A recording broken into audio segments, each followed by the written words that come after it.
Well, you're not going to believe this, but Brad finally managed to get here after a few events this morning that kept him away from doing things that he really loves, i.e., work. I managed to get here too after being caught up doing a few things too that gets in the way of what you really want to do, which is music, and certainly talking about music. So it's always a great event, great time of my life to catch up with you guys. And if we're not talking about British blues, once a fortnight we're talking about one of the best bands in the world, Van Halen. Yes, couldn't agree more, Andrew. Yeah, so we're just going to waste a bit of time if anyone's going to be watching us for a little while. Hey, Arvin, good to see you, brother. So we've got Steve Anderson jumping on in about 30 minutes, and we're going to go through the album Van Halen 3. But in the meantime, Brad and I just thought we'd cheat a little bit and jump on and just talk about the tour for that album. Because that's the time that we managed to get to see Van Halen. So, Brad, just tell us about the event that you lead up going to the gig. Tell us. Yeah. I'll be interested to hear what you've got to say, brother. Well, I managed to get, it was April 98, I believe. I can't remember the exact date. But I went to a CD signing. I was living in Sydney, Australia at the time, and I went to a CD signing for the record. And there were strict rules when we walked in there. You had to purchase the CD there and get them to sign it. That was the strict rule. And of course, they shuffle you along, gave them the CD, they said hello to you, they signed it and moved on, because they had a lot of people lining up. But I knew someone that worked at HMV, and she was very kind enough to get me to go back to their lunchroom after the signing. And they were being shuffled out in the back alleyway into a Tarago, which is a bit like a Toyota van, to go to the venue to soundcheck, I believe, I think it was. And they came into the lunchroom, and I got to meet them for a very brief time. I was very fortunate, and I brought up some of my people that were like connections through them, and I brought them up with Ed, and he spoke to me in depth about them for a little while, and he was just a really nice guy. He just come across really humble. I managed to speak to the four of them, but the one that was the most interactive was Ed, and he spoke to me briefly about Spinning Wheels of Doom. So you're back. I just noticed you were spinning. Yeah, mate. Yeah. Well, it's the afternoon. It's the afternoon thing with gamers. So I'm sorry if we're going to have that. Might happen a few times during the show. So I'm sorry, brother. If you want to start again, I'm going to just keep going if you drop out anyway. But cool. Yeah. Keep going. They sort of were crossing paths with me in the lunchroom sort of area, which is where I was back. And like I said, I was just saying, Ed, the four of them were there, and I managed to speak to them. But the one that was most receptive and the most humble was Ed, and he was really sweet and nice.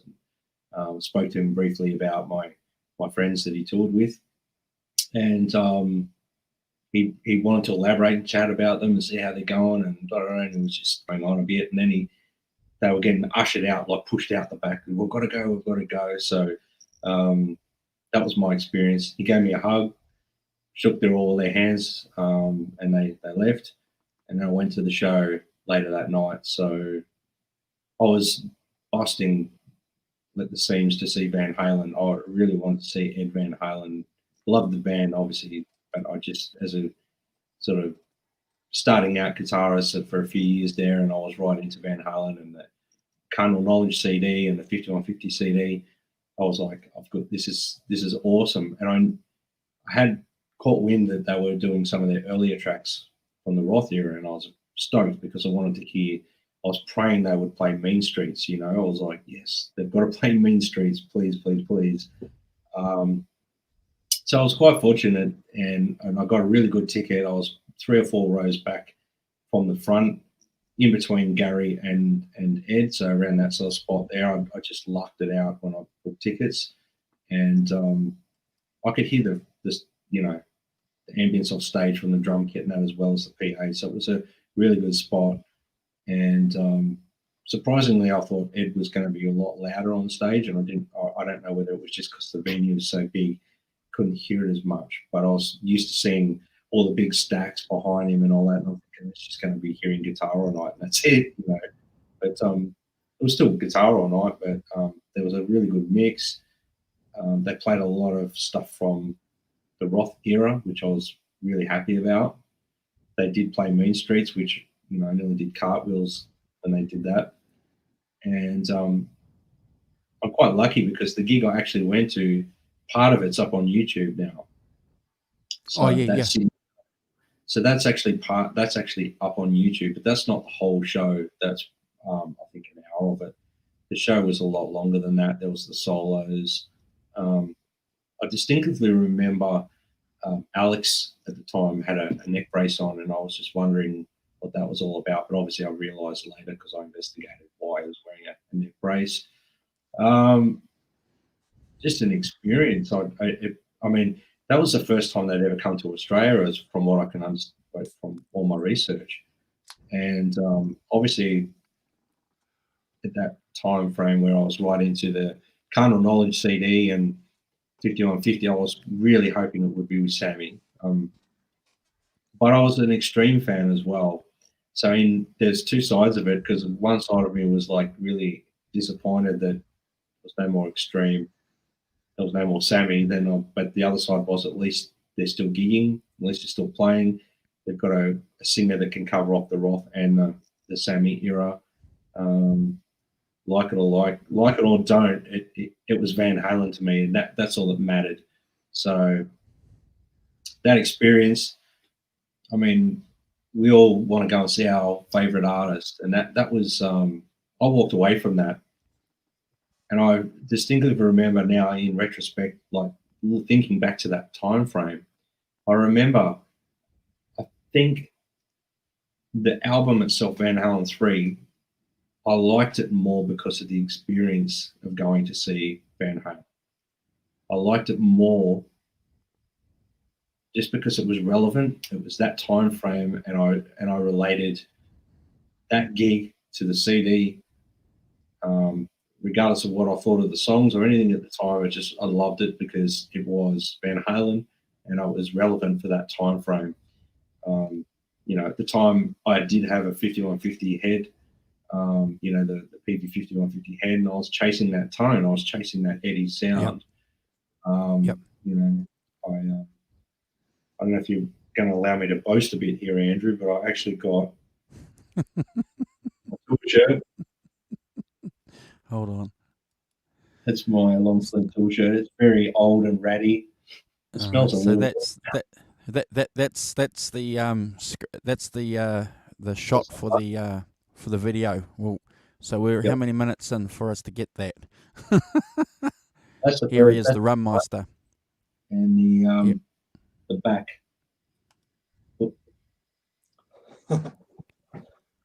Hey, Steve. What did I miss? Nothing at all. We're mindful that we start a little bit early, so good to see you. So no, you didn't miss anything. I just saw did I just see a Van Halen 3 concert shirt? Yeah. So wow. So we're just talking about our experience, because as we go through and do some of the shows, you can tell us about the tours that you've been on. But the reason why this is an important one for Brad and I is because it's the one and only time we saw Van Halen. So right, yeah. Show him the rings. Turn it around, Brad. Nice. Yeah. I was going to wear it, guys, but it's long sleeve and it's pretty warm here in today. Oh, really? Yeah, so I thought I would at least represent, you know. Oh, yeah. I was just going over, obviously, my experience from the day leading up to the gig and actually getting to meet the guys for a signing. And so I think I've shown this once before, but I've dusted it off again. I'm actually getting awesome. Right. So where's Eddie's signature for people who don't know? There it is there. Yeah. That was at the signing, the official signing. Yep. And then after the initial signing, I was fortunate enough to cross paths with them in the lunch area of the HMV store. And they personalised this for me, which was really cool, because I asked them to do that for me, and they wrote Brad on it, and they all signed it as well. So they were all very nice to me. It was exceptionally humble and really quite, I was only 10 minutes max, but a big 10 minutes of my life. Oh yeah. And to get to talk to Ed was the one talking. The rest of them sort of stood around. But they all said hello and were very nice. But it really grounded. There was a grounding effect on me because they were just human then when I met them. But he actually did. We spoke about some friends of mine that toured with him, and that was what instigated the conversation. And I was quite fortunate enough where Ed took a keen interest in asking questions about them. And then, then I remember him actually saying to me, keep playing, man, or whatever, and gave me a hug and said goodbye. So that was a big moment for me. 10 minutes of Van Halen. Wow. And now looking back at it retrospectively, it's I actually, the memories are all sort of coming back. A lot of the time you sort of forget these things because you sort of, still current, they're still relevant or still live or whatever. But in retrospect, you think more about it. And, I've sat down and really thought about that. And yeah, it's all come back to me. So from what I can remember, that's what I remember anyway. It was a really good experience. But again, I'll just say one more time, that record, to me, I like obviously balance and if the carnal knowledge and all that from prior to it more. But at the time, I loved this record because I associated it with that time that I got to see Van Halen, and I quickly met them. So that's why it's and listening to it now, we'll get into that. But yeah, I think the thing for me with that album, obviously, it's the same thing with you, Brad. It's that connection with the tour. I can remember that social media wasn't a big deal back in 97, 98, and I remember finding out that that this album was coming out because I would make my weekly pilgrimage, like all of us, to a record store. And if we were fortunate enough to be friendly with someone there, they would give you a bit of the inside information.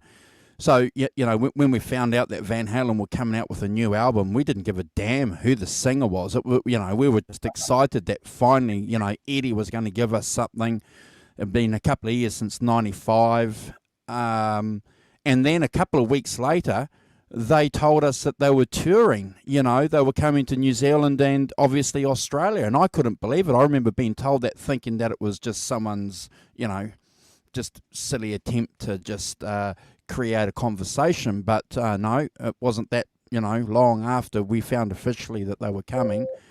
And made the pilgrimage from Hamilton to Auckland, an hour and a half. And like a lot of us back then, and probably a majority of us now too, I didn't care that I wasn't seeing Sammyhagar or David Lee Roth. I was there for Eddie Van Halen. Brad Cook or Steve Anderson could have been the vocalist. It wouldn't have mattered. Oh, great. It wouldn't have mattered for me. So but having said that, though, the event and that couple of months, in 98, and a couple of months after listening to the album, and we can get into that a little bit later on as we continue the song. The song series. Very different. The album is very different from the tour, and we're lucky enough because we didn't know at the time that we were getting a good Eddie.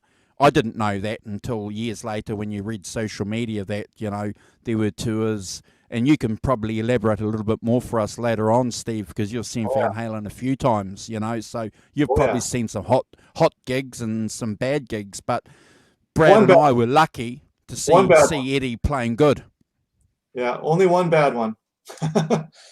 Yeah. You've only seen one bad gig with Van Halen? Yeah. Yes. Out of how many?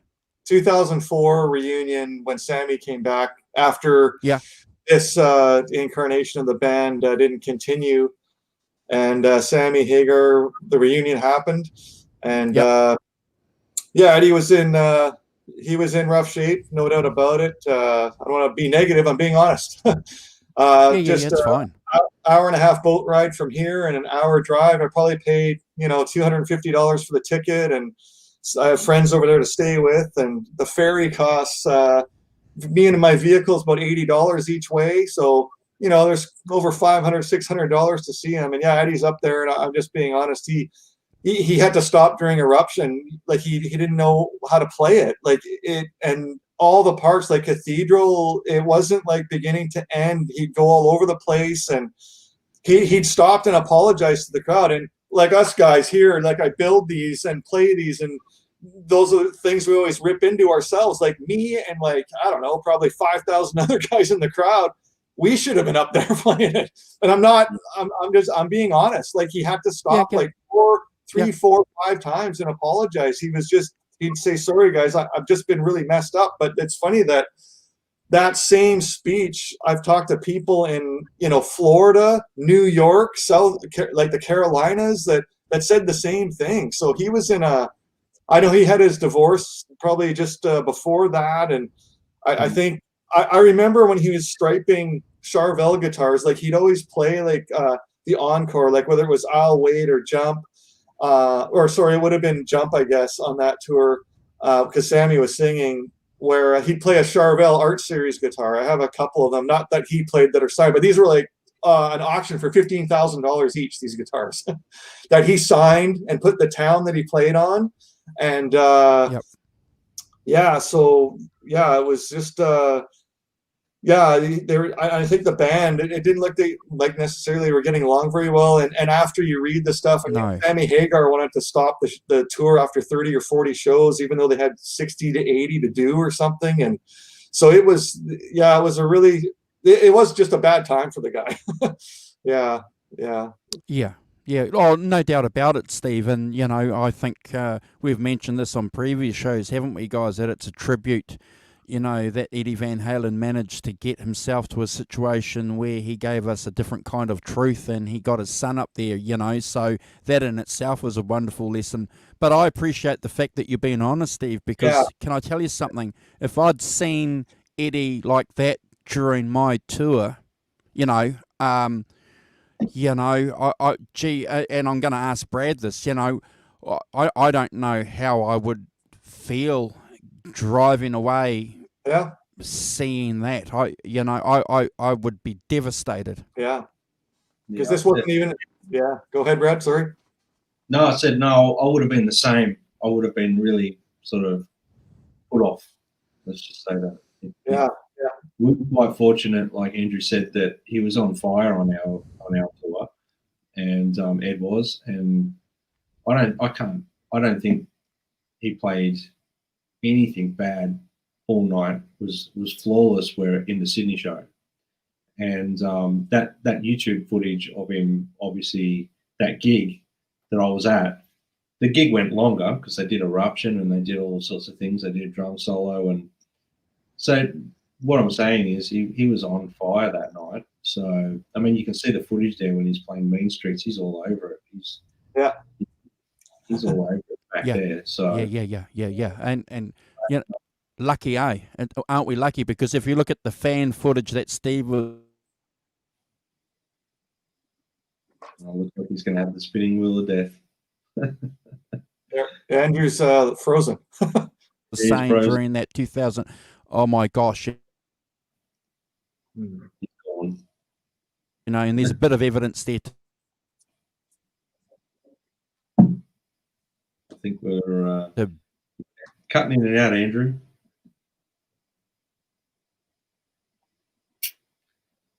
He's gone. We can continue on. Yeah, I'm just gonna. Back. If anyone is watching this live during the playback, I'm very sorry about this. I've got no control over the internet speed. Are we back? Are we back, guys? I can hear you and see you. Yep. We're Are we here. back? Yeah. Unfortunately, I've got no sorry, mate. I've got no control over the internet speed. I'm sorry, so we just might have to put up with that during the show. Lucky, it's only Van Halen 3 that we're discussing with the spinning wheels of doom. Have I given something away? But yeah, look, I'm glad, Steve, that you've given us a bit of that background to 2004, because there's video footage and evidence to back up what you've said, you know, and you know, even the diehardest Van Halen fan will say that was probably something that we should move on from. Yeah, no, everybody wants to forget it and move on. And like any artist you can think of, Eric Clapton or guys in the Rolling Stones, any of these guys that have been around 40 years performing, and that they're going to have a spell where they're not perfect. And I understand that. Someone watching this might go, oh my God, you have to spend $250 for a ticket and $80 on a ferry there and back. There's another $160, plus I have to meet my friends and go for dinner and have drinks and everything. Now it's cruising up to $1,000. And I walked away going, oh my God. Like, I saw your guys' show, the one in Australia. What was it called? Live at the 10 spot or something it was called? Well, it was an entertainment centre in Sydney, so I don't know what they called it. But yeah, that's what they were calling it, Live at the 10 spot or something. And I thought that was some reference to some Australian building or something. I don't know, but yeah. Yeah. That was that actual show. So yeah. Yeah. Was did they just do the one show in Sydney, or was there more in Australia? I think it was one show in Sydney. I'd have to go and have a look. Actually, I'd have to Google it, but I think it was only one show in Sydney. I'd say they would have done Melbourne as well. Yeah. Oh, yeah. so One in Brisbane. One in Brisbane as well. Also, 3 shows in Australia then on that tour? Yeah, they would have done more than one. It would have been too expensive to just come for one. Yeah, no doubt. Yeah. They did 2 shows here. They did Wellington and then Auckland, and then 3 in Australia. So yeah, no, we were lucky. We're absolutely lucky, Steve, to see you know a good tour. Later on, you know, as we develop through the series, Steve, you can tell us about some of the other tours that you went on. So, do you want to give us a bit of an introduction, Brad, into Van Halen 3, and then you're going to give us your song verdict, then myself, and then Steve is going to conclude the songs. How does that sound?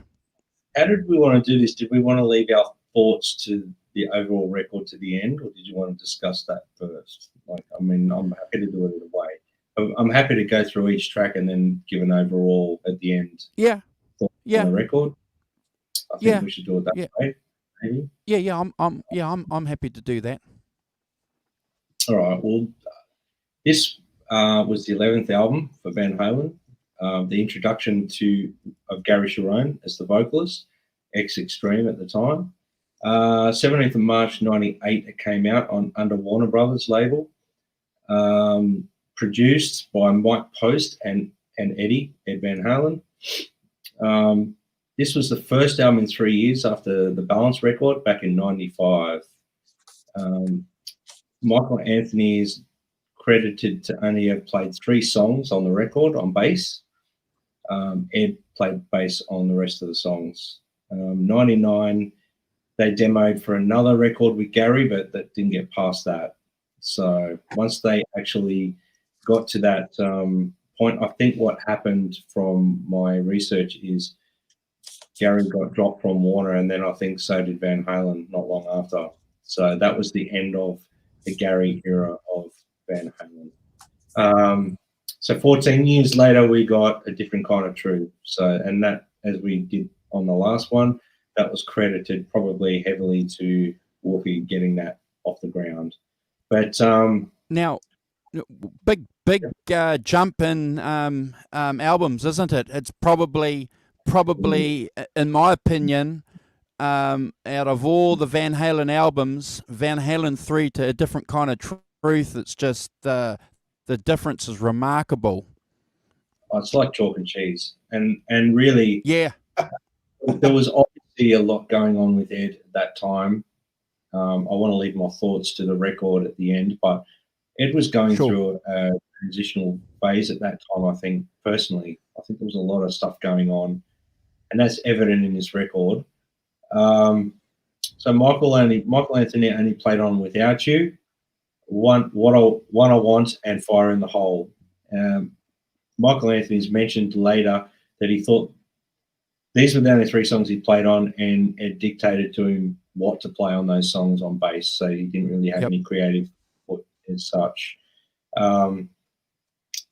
He also mentioned that this was album he thought was pretty much, well, his exact words were, I don't know if Ed was making a solo record or not, which is what Van Halen 3 seemed to be at the time. So he thought it was odd that things weren't the same ways that they'd always done things in the past. And Ed was very controlling, very bass, heavy, playing bass, and he actually played drums a little bit too. I don't know if they made it to the record or it's Alex, but yeah, so he's been noted as being playing bass and drums on that record. That's Eddie Van Halen anyway. Gary, that was the introduction to Gary. It was short-lived. Gary later said that he would have preferred to have toured with them first, then recorded the album, so that he would have felt more like a band member and obviously, to establish himself. He did say that there were some great ideas on the record and some good little gems, but it wasn't a good overall record. That was Gary's, comment on it a few years later or however long later. So the cover. Can I just ask you something, Brad, in relation to your introduction? Sorry to jump in, but I'd be keen to know what you and Steve think about Gary's comments about touring first, having a tour under their belt before they went and recorded an album. You guys got any opinions on that? I'd be keen to hear that. Well, I think the majority of the concert was older songs. They did introduce some new songs in there, but the majority was back catalogue. So maybe it would have been a smart thing for him to do a run of just playing old Van Halen songs before they went in and recorded this record, just to get, I don't know, it had been a while since they've been in the studio. But that, again, I think it leans heavily on a transitional phase for Ed at that time. So maybe that wasn't ever going to happen. Maybe it needed to be an album first. So I tend to agree that I think listening to the album, after listening to it, I don't want to give away too much because it sort of starts eating into what I've mentioned about the songs, but I do feel like it sounds like Gary's an outsider on the record. Doesn't feel like he's part of a unit. Kind of feels like he's just stepped into a role and he's told, just sing on this, write lyrics, sing on it. That's just my opinion anyway. So, you got an opinion, Steve, on that? Do you think? Yeah, I'm sort of, my mind goes everywhere when it comes to this record. So I like it when you guys say certain things. So what Brad had said about, for example, Garycherone and how he seems sort of apart from it, didn't seem like a real cohesive unit. Because for me, as a guy on the southern tip of Vancouver Island, like I had Extreme 1 when it came out. And there's some ripping songs on this. A great song on this is called Kid Ego. There's another song called Mother Wants to Go, Don't Want to Go to School Today. Very sort of Sunset Strip, like an early Van Halen style, but it's Gary's voice. And I I'm sort of first chiming in about this whole record, but like I love Gary's voice. I sort of, you see artists in interviews and stuff, and he seems like a cool guy, and he seems honest, and I like people like that. I had that one. Here's the neck. This was their big one, Extreme Graffiti. The second one that has more than words on it and that. But there's great like Get the Funk Out and Decadence Dance. Those are huge songs. And again, I mean, more than words. It put them through the stratosphere. And then there's this one here, and this is the one, Extreme, 3 sides to every story. So we're going to review the Van Halen 3 album, but I'm going to say this a few times. Take a listen to this. Is Extreme, 3 sides to every story, and the guys, Nuno Betancourt and Garycherone, Into the World. Very experimental, very sort of, the word for me is like eclectic. And there's a lot of sort of political related songs on this. And I have more to say about this, but just anybody out there, even if you scan through these songs, you're going to hear a bit of Van Halen 3 in this. And I'm not just talking the vocals, I'm talking about the guitar playing too. I'm going to say this. I'm going to say this a couple times through when we go through Van Halen 3. I'll say it right now. There's this kind of jingly, jangly chords, I call it, that Eddie plays in a few of the songs. And Eddie's kind of playing like Nuno when we get into Van Halen 3 here. And so if you listen to a few songs, there's one song called Cupid's Dead, and there's a few tracks on Van Halen 3. And I know that Eddie and Nuno had met, and okay, you got Garycherone coming in, your band to sing. Who do we need to sound like? I'm kind of, it's an interesting time, like 1998, we're talking, like rock music and heavy metal music in general was kind of flat. Nobody knew what to do. Metallica was a hard rock band by that point. Yeah. They didn't know maybe who to be. And I'll get into it when we get into Van Halen 3, but there's not a song like I'm the One. There's not a song like Somebody Get Me a Doctor. It's not fun time partying Van Halen. And Sammy Hagar years, Sammy sings about love a lot. There's not a lot in Van Halen 3 as well, like love songs and big time rockin' songs in my face. That's where, for me, we're going to get into it, where that's where it was kind of a miss for people in general, is that David D. Roth had his thing, Sammy has his thing, and now all of us as fans are going, what are we getting here? And so here's another Extreme album to give a listen to, but particularly this one relates a lot to this one, to my ear, and that Nuno Eddie comparison. I'm going to say it in a few songs coming up here, but I just wanted people to be aware of where Gary came from, and you're going to hear a lot in this Van Halen 3. His vocals and style is really in this. I did not see people wearing Extreme concert shirts, or I didn't know Extreme fans. So I needed to show this stuff, just sort of where he came from.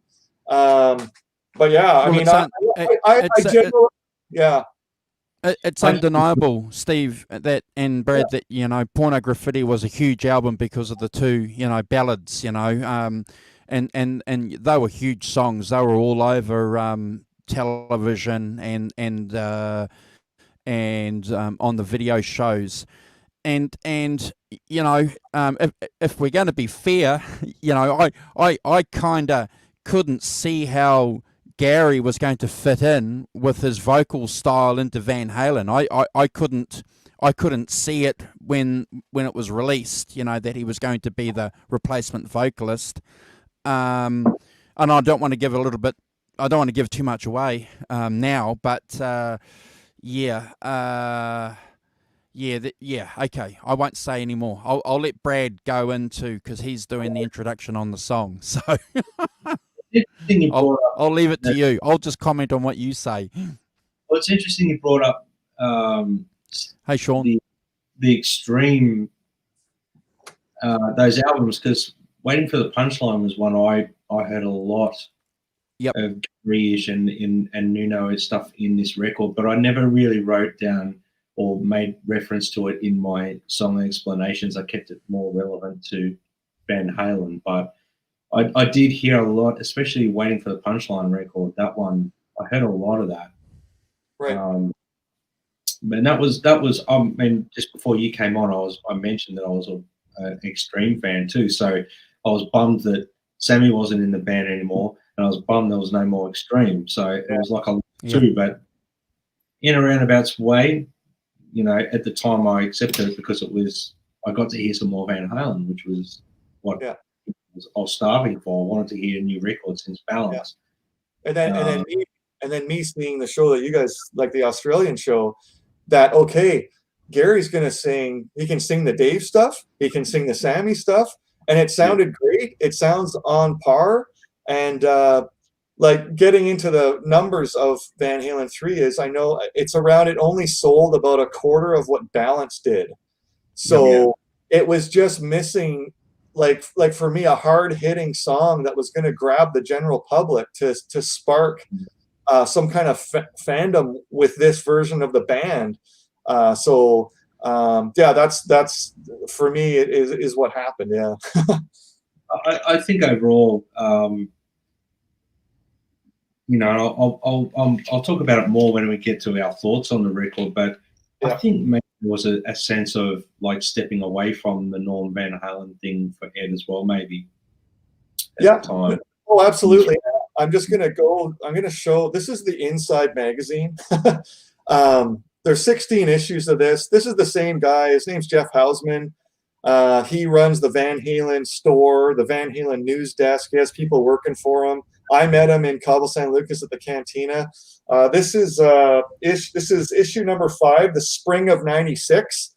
So this is Van Halen. This would have been like around the time that Twister was made. So this is sorry guys, just a sec here. This would have been issue number 5. So this is the spring of '96, and then the next issue, this is fall of '96. So the Humans Being thing happened, and then this is when that whole thing with MTV happened. Then this is the next issue of the Inside, and they're going, "Oh my God, I think David Lee Roth back in the band." And you guys know the history of what happened there. And then all of a sudden, winter of '97, issue number 7. Like we just in these 3 issues, we're sort of incorporating. This is the 3rd singer just in these 3 issues at this time. And what was interesting for me at the end of this is the second to last issues. This photo issue number 15. So the tour was done that you guys saw, and then they're back in the studio. And just give me a sec here. Sorry.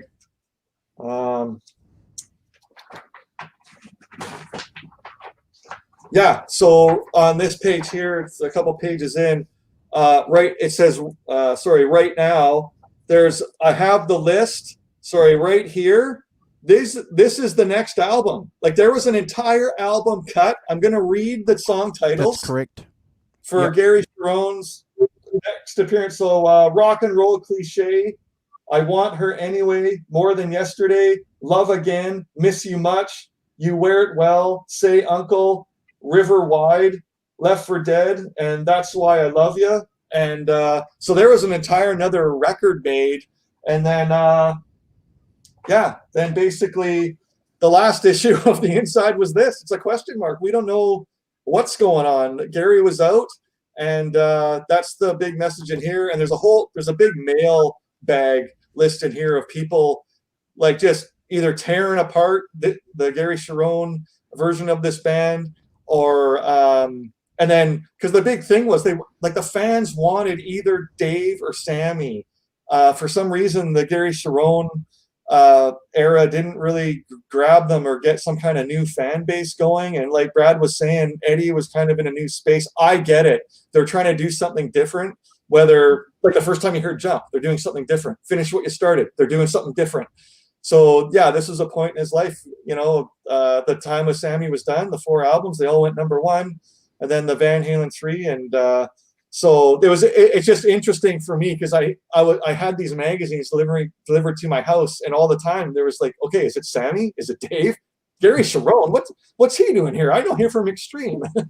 Yeah. Well, it's an interesting time, isn't it, for Van Halen fans? And it's probably a good time for us to talk about Wolfgang Van Halen's interview with Howard Stern. If you guys haven't checked that out, for a lot of reasons, but one of the key things that stuck out for me on that interview was the fact that, you know, Wolfie backed up the fact that there's a ton of tapes, but it's not his priority at the moment to go through and release those tapes. And he spoke to us as fans. He said, I understand that the fans want this and they'll get it, but it's not going to happen anytime soon. So what I want to say to you two guys is, you know, when they finally get around to releasing the second album, because we have to make that clear, and thank you for bringing that up, Steve. That album was recorded, sent to the executives, and the executives said it wasn't very good. They said that there wasn't a hit on there, so go away. And that's when Gary decided, you know, to walk away from the band. So, you know, 30 years later, we might get to hear that album, because I don't trust record executives. I don't trust them, you know, so we might have to do this show again in a couple of years' time, guys, where we're balancing Van Halen 3 with anything else that, you know, they release, because, I won't say any more, because we'll carry on the conversation when it comes to the song rankings. But, before we move on, do you guys want to say anything about the Wolfgang Van Halen interview that you saw a couple of days ago? Well, for me, it was the new song. And like, I lost my mom this year. So there's days for me, like, hey, Johnny, two days before Wolfgang, whatever he was on, was that Monday or something? So on the Saturday, I have my tough days thinking about I lost my dad 9 years ago, then my mom was this year. Like, it's family and it's personal. Yep. And that thing you were saying about the fans wanting stuff, and like a lot of the shows I'd watch, whether it was Eddie Trunk or some of these other big interview guys, like really slamming Van Halen for not keeping the fans updated. And I got to a point I can't watch those guys anymore, like being so negative. And I got to a point, you know what, I just lost respect. Like, leave it alone. There's obviously something going on, and look what happened. But for me, it was watching the video called Distance, and I could only listen to it for like 30 to 40 seconds, because I had a bad day a couple of days before that. So it really hits home. Anyone that's lost anybody, especially a parent, like I've lost both my parents, and I'll get back to that song again. Like, for me, I only heard 30 or 40 seconds of it. Like, it's a 10 for me. Like, I thought Wolfgang did a great job. Like, he did all the instruments, did the vocals. He sounds amazing. Like, I know he's got some big producer behind him that mixing it all and everything, but I don't really I just think about what I heard, and it sounds amazing. And for me, just what I heard, it's like a 10 for me. And I was getting goosebumps, but at the same time, I was having one of those losing my mom moments. So I'll get back to it. I just want him to. Do you guys have any updates on when something officially is going to be released as far as his album goes? Yeah. No, but I just want to say thank you to Johnny Bean in the chat, because Johnny Bean did a wonderful job in getting Wolfgang's song out to Van Halen fans. He's been on the ball, on the spot, with getting that information out, and giving us an analysis on things. So I appreciate that. And I suppose one other little bit of business that we should do, another good friend of ours, and the song Distance, and, with your mum passing this year and my mum last year, we want to do a shout out to Ben Coombs and Amanda Coombs, because their mum passed away not long ago, just a couple of days ago. So our thoughts are with them. They're friends of ours, Brad, friends of the show, and my thoughts are with them. But good news that we will get some of that information. Hey Nelson, some of that new music, that's good. So very excited, and good to see that Wolfgang acknowledges the fact that the fans want that. So he's going to be a busy lad, isn't he? Oh yeah. Yeah.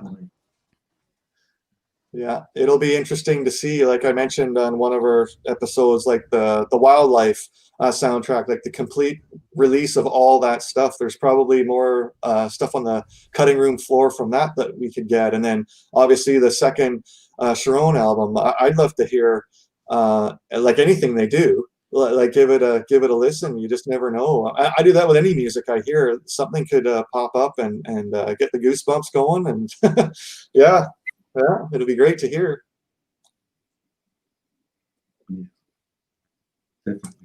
Yeah, guys. So one thing we didn't do with A Different Kind of Truth, I was kind of interested in this when I was showing albums, like we were going through our top 10 list, was just the album cover. Like for me, just seeing an album cover kind of gets me going. And I really like this album cover with the cannonball hitting the guy standing there. I don't know.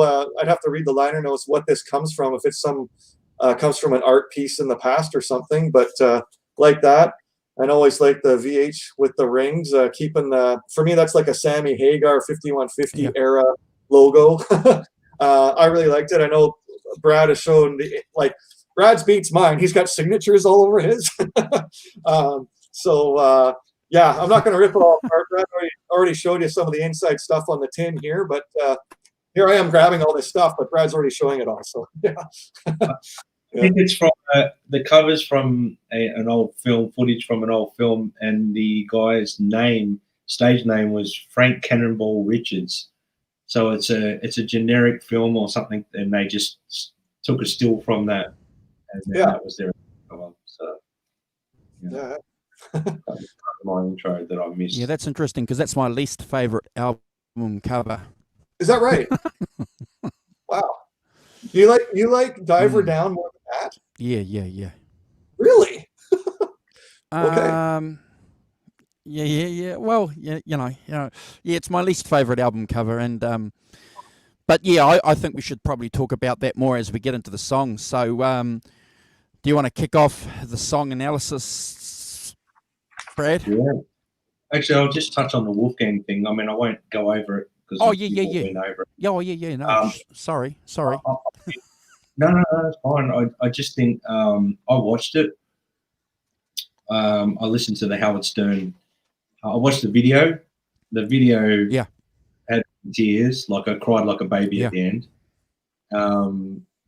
Being a parent myself with a kid that loves music, it's something that I can relate to as a father and son relationship.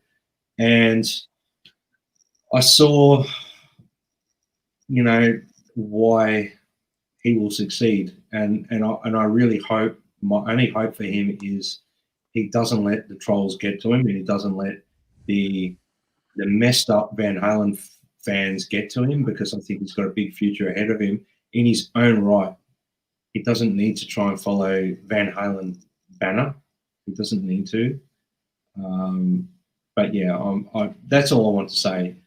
I heard the second song that he played on Howard Stern as well, and I really like that one even better. But the distance, obviously, from a sentimental point of view, and the little phone message at the end from Ed, that killed me.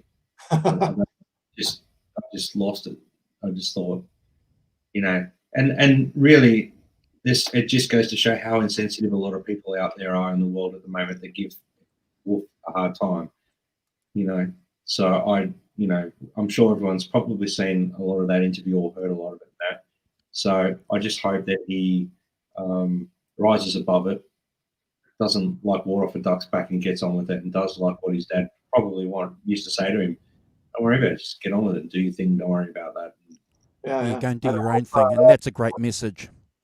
Yeah, and I really hope that he rises above it, and that's all I'll say about it. I mean, yeah, and I'd like to see once the world. I mean, it's getting worse here in Canada, but I hope the guys that he jams with, like the actual band Mammoth, can get it together once COVID's done and once touring starts again, and they can get out there and play live. I think that'd be amazing, because I think that song, just hearing the short bits that I did, I mean, it's my favorite musical moment since I heard She's the Woman like 8 years ago. Yeah. I think the good thing about what he's doing, and I say this from a point of view that I kind of understand, is doing it all yourself.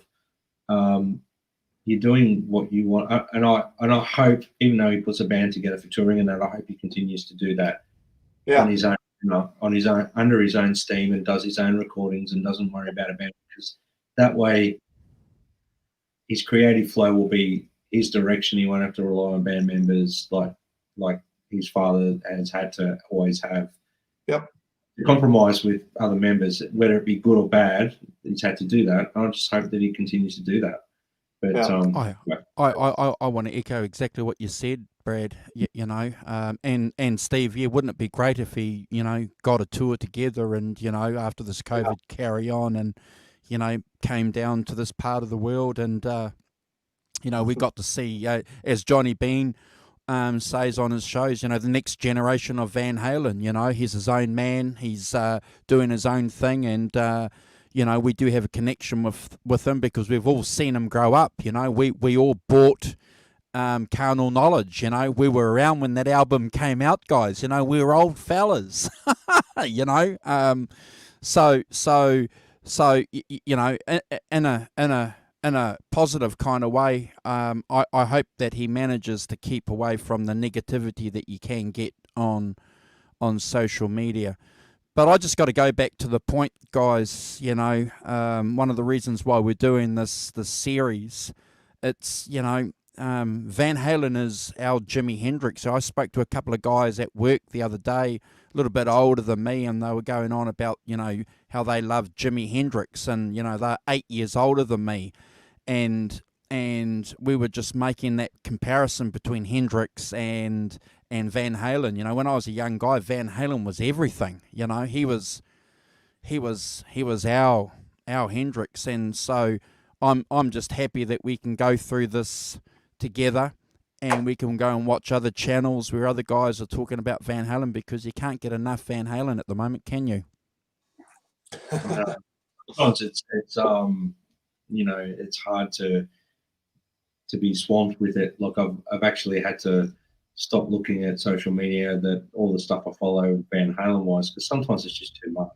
Because it's still, like, after seeing Wolf's video, it's sort of come to the surface again, those emotions that we're all going through, I think. So, but I mean, we're fans. But in a kind of funny kind of way, Brad, and Steve and guys in the chat, I think Wolfgang's doing that and releasing that video for us, for the fans. He's giving us an insight into the private life of him and his family with some of those videos. Maybe you guys have seen them, but there's a lot of those videos I haven't seen. So, I respect him and thank him for that, that he's giving us a little bit of, his grief for us to participate in, if that makes any sense.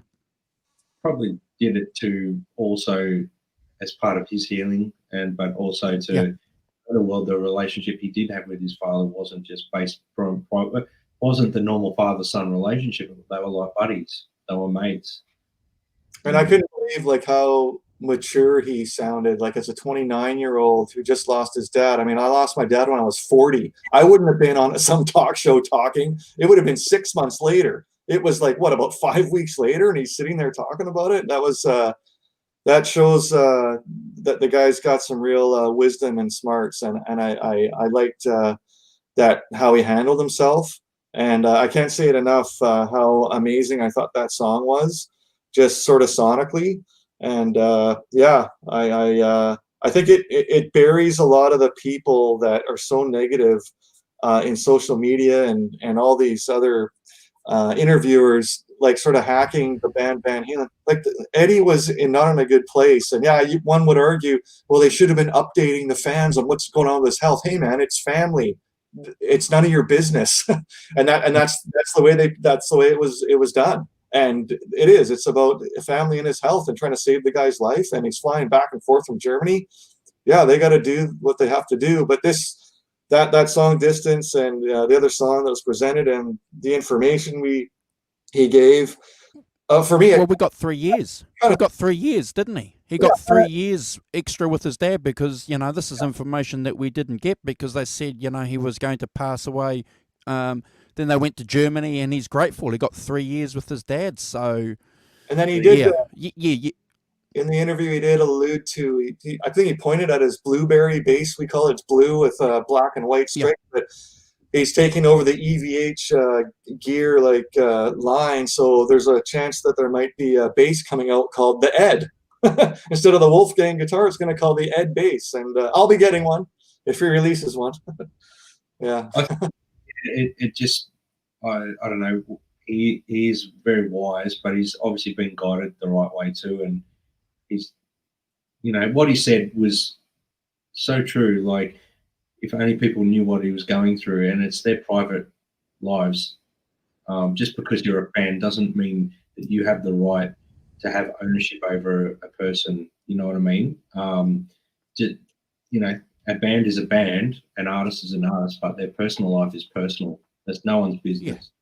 Whatever they were going through, they know full well, because of the crazy Van Halen fans, that it just would become something even bigger than it is now. You know what I mean? It would have, and there would have been people slamming, then there would have been people like, they're just, for some reason, the Van Halen fans are either really, really wonderful or really, really awful. It's just, you know, and I don't want to focus too much on the negative. So I'm glad they kept it to himself, and he obviously put his music on ice because he said he had it almost ready to go in 2018, coming up 18. But then when his dad came down 2017 ill, that was not even a thought. It was just, I want to spend that time with my dad. So yeah. And one of the things Brad touched on was for him to be himself. And that's one of the things that gives me the goosebumps about it, is that, like he was saying, I can't, my dad's Eddie Van Halen. I can't go up there and be him. I have to, and his dad even told him, yeah, no, what are you doing? Be yourself and do your own thing. And that's exactly what what we saw in the video and that he released musically. And like that's the same for me with, like, I don't want to say anything negative about people who are in cover bands and stuff, but so often when I see that, I want to see what these musicians have to offer themselves. Like people that are in cover bands and that, like I had to transition from that. Like all of a sudden getting to a point where I'm writing my own riffs and my own songs, and you know, those songs give me the goosebumps because I had those influence from all these bands and guitar players I liked it, and all of a sudden sitting here and all of a sudden bang, I have this riff and it's like, oh my god. And so yeah, that's just amazing for me, just how good it sounded, and I can't wait to get a copy of it and buy copies for my family member, cousins, and friends, and yeah. Had a really good response, so you know, let's hope that that keeps the negative spin, any negative spin that he's dealt with since his dad passed. Hopefully, that just washes it all away. Yeah. Look, and all credit to the young guy, and you know, he's been doing the media tour at the moment, you know, on various talk shows talking about his dad, and you know, and obviously putting a foundation there for anything that he wants to do musically in the future. So that's great. But I'm with you, Steve. When that bass comes out, I'll be getting one. Right on. Shall we get into the album then? Yeah. Why not? Yeah. Van Halen 3. So I'm starting off, Andrew. Yeah. You're starting off, and I'm in the middle. I'm the meat and the sandwich, offering nothing other than rubbery. We're going counterclockwise. Fake meat. All right, Van Halen 3. So we're going to go skip or play. Yeah. This is going to be interesting. Is New World and Without You considered one song, like Intruder into Pretty Woman? I want to talk about them as separately, but okay, yeah, they are one song to me. And I'm glad you brought that up because that was one of the things I had a note here. But before we go too far, we're rating the songs based on the album. We're not knocking Van Halen as a, like, I'm not trying to compare the songs to Carnal Knowledge or or 1984 or any of that stuff, it's going to be hard to not do that, but I'm rating them based on the album and the song and how they resonated with me. But in saying that as well, at the time, like I said, I got to see Van Halen and the album when I first got it, I thought of it completely different to when I re-listened to it now, if that makes sense. Because it at the time, it resonated really strong because I got to see Van Halen, I met them briefly, and yeah, so we'll dive into it now. New World. So I believe that's Mike Post playing piano. I've always thought it was Ed, but with my research, I found out it was Mike Post, who's the producer, co-producer. So nice little fresh start vibe to the record, like it's like a new beginning. To me, that's how it sounds. They've come in, this is our new beginning, a little instrumental, little acoustic vibe, piano backing it up. Nice use of some arpeggiated chords and some tap harmonics in it. Dramatic little build-up, and then bam, into the next song. For me, it's a good way to start a new beginning. It felt like it was like a fresh start. Skip or play, I gave it a 6 out of 10. And if I'm in a hurry, I'd probably skip it, but I'm happy to leave it there at the moment. So, yeah. So it was borderline skip for me, but for the record, I gave it a 6 out of 10. Cool. Okay. When I first heard it and doing the research for this show, listening to it a few times, yeah, I can't understand. I can't understand it. I just can't work out why that is there opening up Van Halen 3.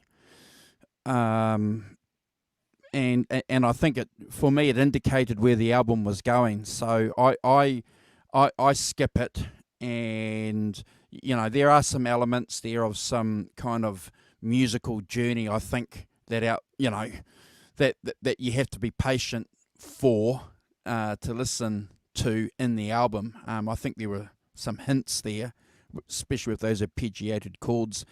But yeah, it's a 4 for me. It's a 4 out of 10, and I skip it. So it's a skip. Yeah. Okay. Yeah. So guys, just generally with any of these instrumental things, like unlike Brad, he's rating this sort of just on this record. I get that, but for me, anything he does instrumentally, like on all these riffs, whether it's like Eruption and Spanish Fly and the intro to Mean Street, or yeah. So this I kind of think of it just when I sit back and listen. Remember when you first heard like 1984, that little musical bit?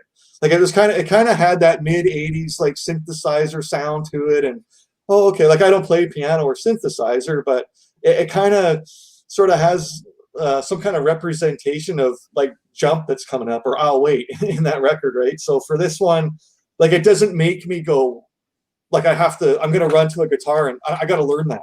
Like that's what Eruption does. That's what Spanish Fly does. Like I have to have that in my system, right, through my fingers. So that's just, I'm talking instrumental stuff in general. Like I'm automatically doing that. Like, okay, this is just an instrumental thing. And I did like, there's an ending riff in it that I liked. But it doesn't make me want to go run to an instrument and learn any part of it. Maybe the ending riff sort of saved it for me. And that's why, the same as Brad, I gave it a 6 out of 10. That was on my first listen. And I left it at that. Maybe the beginning is kind of lost for me. So I share both of your sentiments actually, because yeah, it lost me a bit in the beginning of it. But there's an ending riff part of it that I did like. So yeah, in general, yeah, I'd play it, but I'm not like, it's a pass. I'd play it, but I'm not like going, whoa, my God, and I got to learn this and run to it. But yeah, so I'll give it a 6, and yeah, that's where I'll leave it at that. And again, there's that thing I guess I brought in an episode. Like, would I play this for someone? Like, if I'm going to play something off Van Halen 3, like I'm not going to play this for someone. I'm going to go to one of the songs, right? Whereas stuff in the past, I'd have no problem saying, hey, listen to this acoustic Spanish fly. Like, I wouldn't have a problem saying, hey, give a listen to this. But this one, in that sense, I wouldn't go there. But just in general, yeah, I'm giving it a 6. Yeah. Well, I think it, like I just see in the comment at the bottom of the screen there from Johnny Bean, and that little intro there, New World, is kind of introducing the first song, in my opinion, if that makes sense. It's like a little segue to the first song.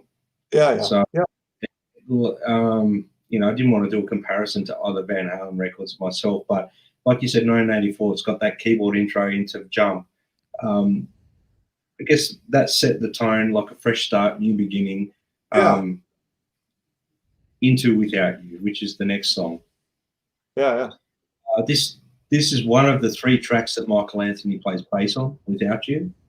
Sorry, we're finished with New World, are we, guys? Yep. Without You. Like I said, one of 3 songs that Michael Anthony played on. It's the first one. I really, really like this song. I know there's people that sort of give it mixed reviews. You guys might be different. I really like this song. I really thought it was in your face. It's a very dry drum sound. I'm used to hearing a little bit more wetness on a drum sound, but it was very dry, very snappy. You know, Al was slamming at home. I love the way the guitar comes in. It's got that crazy whammy pedal effect sort of thing, but it's like a scratch on the strings. What he does, it sounds like a whammy bar, but a whammy pedal. Sorry, but I don't know if it actually is. I'm not sure. I can't sort of see any reference to that. Maybe someone else in the chat might know more about that. I kind of hear like he's using a bit of sustainer or something on this record, like a sustainer pickup a fair bit. So it might have something to do with that. But I love the wah solo interlude between the verses. The second verse, you know, there's that at the end of the first verse, there's like a little wah section on the guitar. I love that. Yep. Ed is there was such a beautiful energy there. I thought that was really cool. I really enjoyed that. And the first time I listened to it, I got goosebumps. And when I listened to it 2 or 3 times this week, that song, every time that beat come on, I get goosebumps. So for me. Okay. The chorus is catchy. It's actually, sorry, I've just missed a bit. There's like a pre-chorus, which leads into the chorus. It's catchy, it's melodic. There's harmonies that are going on that reminiscent of old school Van Halen there with Michael Anthony. The middle 8, the first time I heard that, it gave me goosebumps. That's where I hear the sustainer. It's like a sustainer like going on there or something. I'm pretty sure. The pre-solo bit, it's like a new song. The pre-solo bit, it's like a new song. They probably could have removed that section and made another song out of that, really, but it fits well. This song, there's a lot of parts in it, a lot of different arrangements. It's one of the, you know, I've noticed that like there was a lot more arrangement in this song than previous albums. Like they're very structured, and I think a lot of that comes down to Ed's collaborating with like Sammy or David Lee Roth. We're more about writing songs maybe and structuring songs, especially Sammy, because he was very adamant about the fact that the song was the most important. So and I'm not knocking either David Lee Roth or Sammy there either, because I love both their songwriting. So I'm just saying that out loud. His wah-wah use to me is one of the best. I love the way Ed uses a wah. The solo, the way it kicks in, that screaming dive bomb Ed style kick into the wah solo. You know, I love his work. Then the solo outro is screaming like this, and then it goes to that double time fade out. I wish that kept going. It's not like that now. Keep going. It fades out in traditional album sort of vibe. You know, the best part of the song starts to fade out. I'm like, damn, don't fade out. But yeah, I want to note though that overall, and this is a common theme on this album, for me anyway, that it's mixed poorly. The record's mixed poorly. Like the drums, maybe a tad too dry, but the bass is lost at times. It's not really full enough. The vocal mix is all over the place in this song in particular. For me, it's the EQing on his voice is not great too when you come to a, like, say, mixing perspective on a song or a record or whatever. There's certain EQing you've got to find that sits in the mix with the vocal. And I've learned this from my experience, and it just sounds like it's just too harsh, and the volume of the vocals at times is way too loud in comparison to the music. And I don't know whether that was a mastering issue or a mixing issue. What I would say it has to do with the production overall. They just pushed these things up in the front and then they pulled everything back. Like at times in some of the songs which we'll touch on, the drums just seem to get lost. They're buried under vocals and guitars. And Van Halen to me was always the drums are up front, smashing it, driving it home. But for Without You, that song, I gave it 10 out of 10. I don't skip it. It's the one song on here that I want to listen to when I listen to Van Halen 3. It reminds me of when I first listened to the record the first time, New World into Without You, and I was just like, I hope the rest of the record's like this. That's what I'm thinking. I'll leave it at that, and I'll hand it over to you guys. Thank you for your wonderful in-depth analysis on that song. I'm not going to say much more other than the wah. I love the wah. I love it when Eddie brings the wah out. I think he's just fantastic. It adds a dynamic to his playing. Johnny Bean's correct. It's a metal pick that's going up and down the strings. So this is one of the criticisms of the album over the years. You know, people have said that it's Van Halen at their progressive rocks, steps or stage. This song certainly hints at that. It could conceivably be all over the place if you want to go down that track, but I think it's a tight Van Halen song. I like it. It kind of reminds me of some of that early Rolling Stone stuff that they did in the early 70s, where it could just about collapse. You know, you're listening to something and but it pulls itself together again because, as you've said in your introduction, Brad, you know, it's going all over the place. I love it. It's the one song that I wished Sammy Hagar would sing. I think Sammy Hagar would be great on this song. If Near World was a limp, weak, soft opener, the second song certainly made up for it. It's a 10 for me too, and it's one that I don't skip. Wow, 10s. Okay. Yeah, guys, so I mentioned in the intro about I don't know if you're agreeing with this, you seem to nod your heads in agreement. The jingly jangly chord. So I know he was playing like a white Peavey that had 3 single coil pickups in it. So that's, I think, the clean sound you might be hearing on this track and a couple others that are going to be coming up. I like the background vocals Brad had mentioned. It harkens back to that Michealanthony high background vocals that for me was a miss on A Different Kind of Truth in spots. I did write there on here, sounds like Extreme 3 a little bit. There's some, I think a song called Rest in Peace. There's a song like that.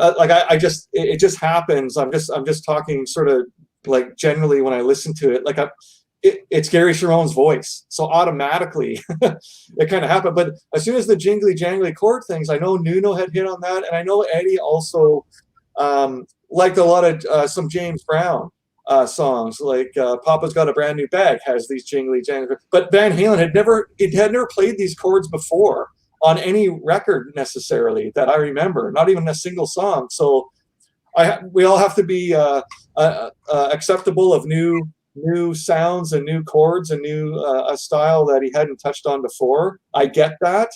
But for me, with some of these tracks. I miss the old Kramer 5150, which we get off of, something off of OU812. Like that's Eddie Van Halen to me. I always refer back to these straight Kramers. Like, where's that sound?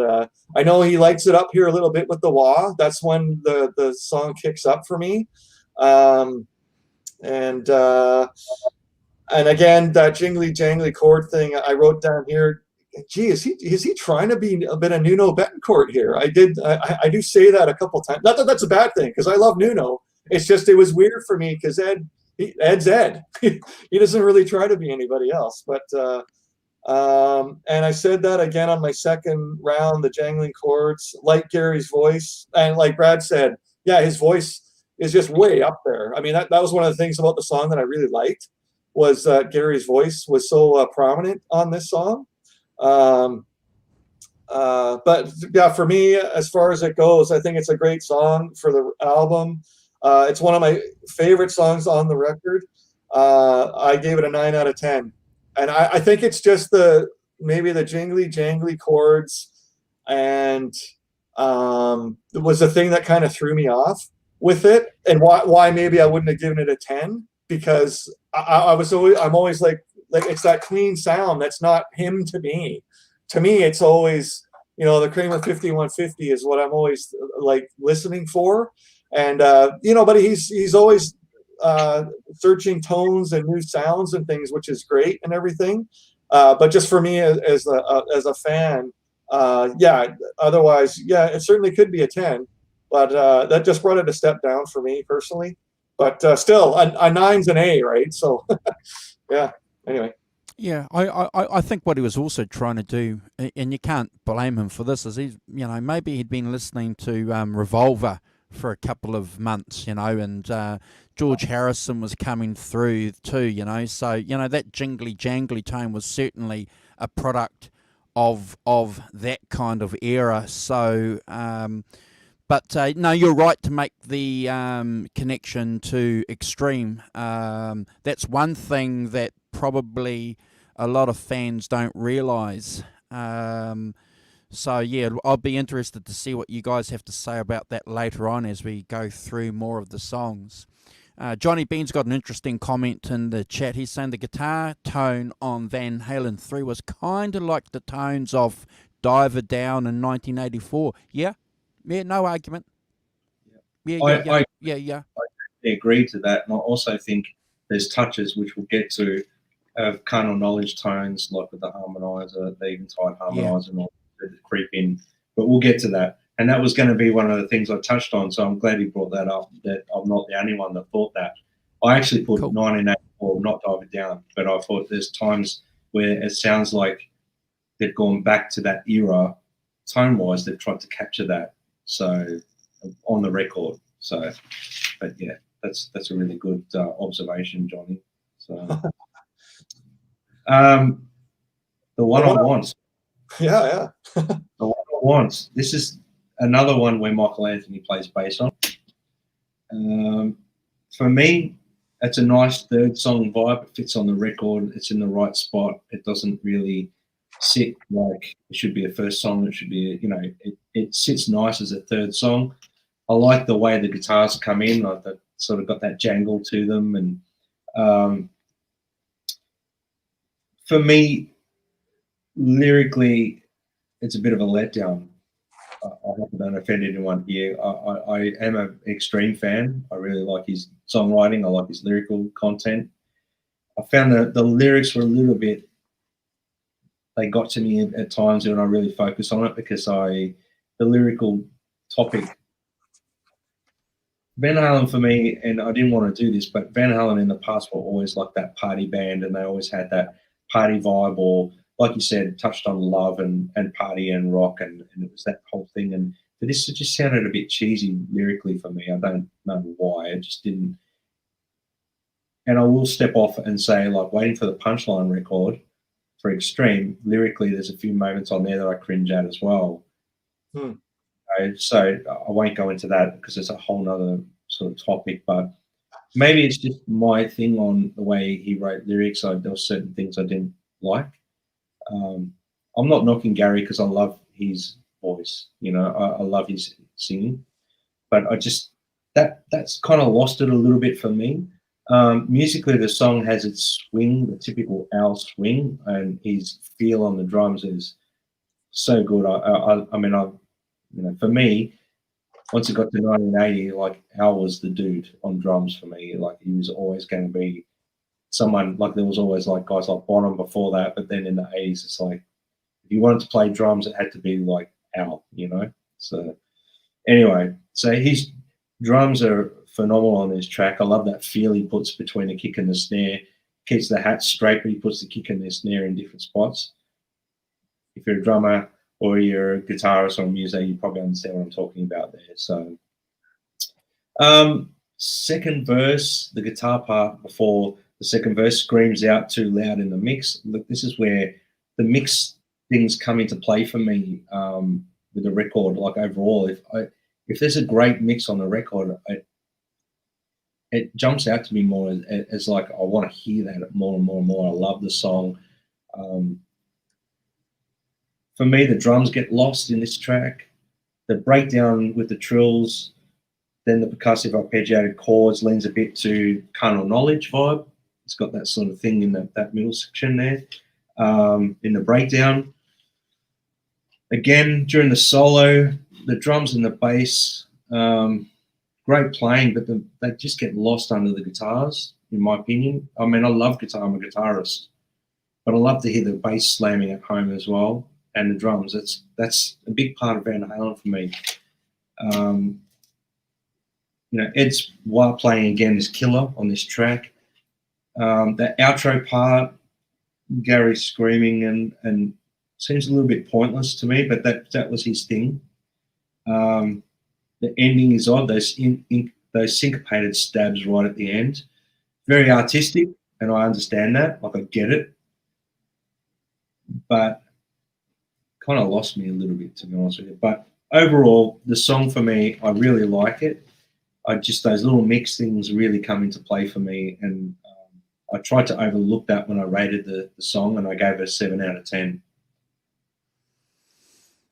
Okay, I kind of agree with what you've said, Brad. You know, I think the lyrics lost it for me. You know, back in '98. And in 2020, I still, you know, it's the beginning of some weirdness in this album with the lyrics, you know. I think Steve Anderson said it earlier, you know, with the previous versions of Van Halen, we kind of knew what we were getting. Now I'm excited to go down a path of new adventures and new destinations like any music fan, but yeah, I was disappointed with the vocals, the screaming. Always happy to see Ed play the wah, and I kind of I'm trying to work out how and why we're getting these clean, jangly chords again. You know, is it a reaction to the mid-1990s grunge scene? You know that we had. You know, I don't know. It's a 5 out of 10 for me, and just you know, just an album song, guys. Right. Yeah. So that's the first thing I wrote, the jangly chord thing again, and what you just said, Andrew. Yeah, it's not coming from the grunge era. I think I keep saying I wrote it down the second time I listened to it. I wrote Nuno ? Are you trying to be him again? And I don't mean it in a negative way. It's just where's the mid '80s Eddie Van Halen gone is what. And I know again you want to be experimental and stuff. I like the chorus. It's it kind of harkens back to, okay, what's a great song title that we're going to remember and sing along to? So I think it's even more sing alongable, I guess is the word, than Without You is, as far as the chorus goes. I like the background vocals in the chorus, and I like the breakdown riff before the solo. That was kind of my favorite part of it. There's going to be a few songs like that where there's a sort of, and you guys mentioned it too, where like the end of Without You, it has this other sort of riff happening and it fades out. And you're like, oh my God, there's a whole song right there. Well, I got another song that happens in.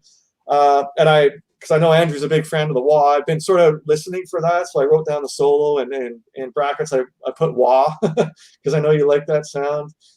Second listen through, again, I wrote down the jangly chords again and Nuno question mark. For me, it's kind of the most sing-along song on the album, which harkens back to the old days. I gave it an 8 out of 10. Wow. You know, it's not a 9 or a 10, but just because of the sing-along factor, and that's like Brad mentioned, and we talked about it on one of the last episodes, was you want it to be fun, and you want to sing along, and that's what it was. Whether, like, you know, you're talking about how like older Van Halen, you sort of knew what you were getting, sort of like AC/DC. Like, oh, here we go again. It's just going to be great. It's going to be fun. They're not really being experimental in AC/DC, right? And here, I mean, this is all about almost trying to be like eclectic and kind of fancy with sort of everything, the lyrics and the guitar playing. But it's not a fun album, Steve. That's what I'm just trying to say. Like, every time you guys mention something, so Brad mentioned it. Where's the fun partying, singing about women and stuff like that? I mean, it's just, it hasn't happened yet on here. We won't say if it will later, but for me, yeah, it's the most sort of sing-along song on the album. So I'm giving it an 8. And yeah, that's, and if I was gonna play, you know, something off of this album for somebody, there's certainly Without You, and The One I Want is also a song I'd play for somebody, sort of representing this album. I'd have no problem playing either two of these. I wouldn't play New World, the intro, necessarily, but these two songs I'd have no problem. And another thing I never mentioned before was, I guess, like the Sammy era songs, singing about love and stuff, like, okay, like playing to the female audience as well. There's, like, you know, guys like in old school ripping Van Halen. Well, girls don't really like that, but the love songs girls do. And yeah, I think it's sort of listenable for all sort of genres of people, these two songs. Yeah. So yeah, it's a play. That's it for me on that one. So we're all in the ballpark with that one, really. So yeah. What are we up to? From Afar. Okay. Yeah. All right. Nice arpeggiated chords, typical Ed style. That's what I wrote. The volume swells into the drenched and somewhat reminiscent of the carnal knowledge sounds with the eventide harmonizer. The vocals kick in with the ping pong type delays, which I'm not sure I'm a fan of that, but I'm not sure what they were really going for. I kind of got lost with the bad use of the drum, the electronic loop sort of thing that was going on there. Very far away from, I understand that they wanted to experiment and go away from the previous record or whatever. And I don't know, there's just something about this song that I didn't really understand where they were going with it. Same, you know, the vocals, the pre-chorus is okay. I think Al's drumming gets lost when it kicks in. The bass seems to be lost. It's like it's not there at all at times. Even though it's there, it's just kind of not big and it's not full. Solo section, I like the idea. When I say like, it's like, I like the idea. I like the idea of what they've done. But again, the mix is very guitar heavy. And I mean, I'm a guitarist, I love guitar up front, but it kind of drowns out everything else that's going on there. I don't really want to say too much more about it other than I gave it a 4.5 and I'd skip it. Wow. Okay. Yeah. Look, yeah, I think Simon's just used a great word in the chat. It's an eclectic album, and you either like the eclecticism of it or you don't. And yeah, look, it's a difficult song for me to judge because I don't. I don't get where they're going with it. Again, you know, that Nuno Betancourt signature style coming through. Yeah, look, it's a skip for me, and it's a 5 out of 10. Wow. Okay. Yeah. Interesting. You mentioned Nuno Betancourt again. Yeah, right. That was me that did that before. So what I did say about this, there was more distortion in the guitar. For me, we had a couple songs there with the jingly jangly stuff, and this doesn't have that. The vocals did make me think Extreme, and I hate that I keep saying listen to Extreme 3 sides to every story, but it's definitely there in this song. This is like a Gary song to me. And I don't know, do you guys know the song called Crossing Over? It's like a balance. I think it was on the Japanese version of the Balance album. That's what this kind of reminds me of a little bit. I'm kind of waiting for this song to get going. Like I'm going, come on, where's the band? Let's get going here. And it kind of doesn't happen. And like, I get it. There's a line in the song. It says, the distance between us. Okay, I get it. The title's From Afar. You're talking about a relationship, a distance between us. I get that. Second listen through, I hear a bit of Ain't Talking About Love, actually, in the main riff. It's a bit slowed down, but it's that A minor, and he sort of does this arpeggio run. You hear it a couple times in there. Again, I wrote, I'm waiting for it to get going. And I'm going to use this analogy. I don't know if this can relate to this, you guys. You know, when you guys go to the horse races ever, or watch horse races on TV where, okay, they're at the post. There they go. And I'm the one's going. Somebody get me a doctor's going. And everybody wants some's going. And, okay, we got Get Up and we got Good Enough. And those horses are running. And from afar, it's like the jockey's sitting on the horse in the stables, and the horse is gnawing on the grass, and I don't know what this is. Like, what are we trying to do here? So I'm gonna it's a skip for me. I'm giving it a 5. I'm glad that Brad gave it less, because I was gonna go there, but I thought I tried. I listened to it like 4 times since the last episode. And I tried. I'm being generous, giving it a 5, but we're on the same page here, so I'm happy to give it a skip. I'll go back to the stable with the horse and gnaw on some grass. Very good. You've painted a very good picture there for us of probably the whole album. The whole album, Steve, to be fair. I'm never going to be able to listen to this album the same way now. Without thinking about horses. I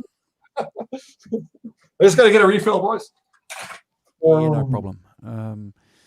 Look, and this is probably a good point for us to make it very clear to anyone that's watching the show live, or if you're going to endure an hour and 30 minutes of watching this show on replay. We are Van Halen fans, and we do love Garycherone, so we're just, talking about some Van Halen albums, and just offering some thoughts and some opinions on the albums. That's all.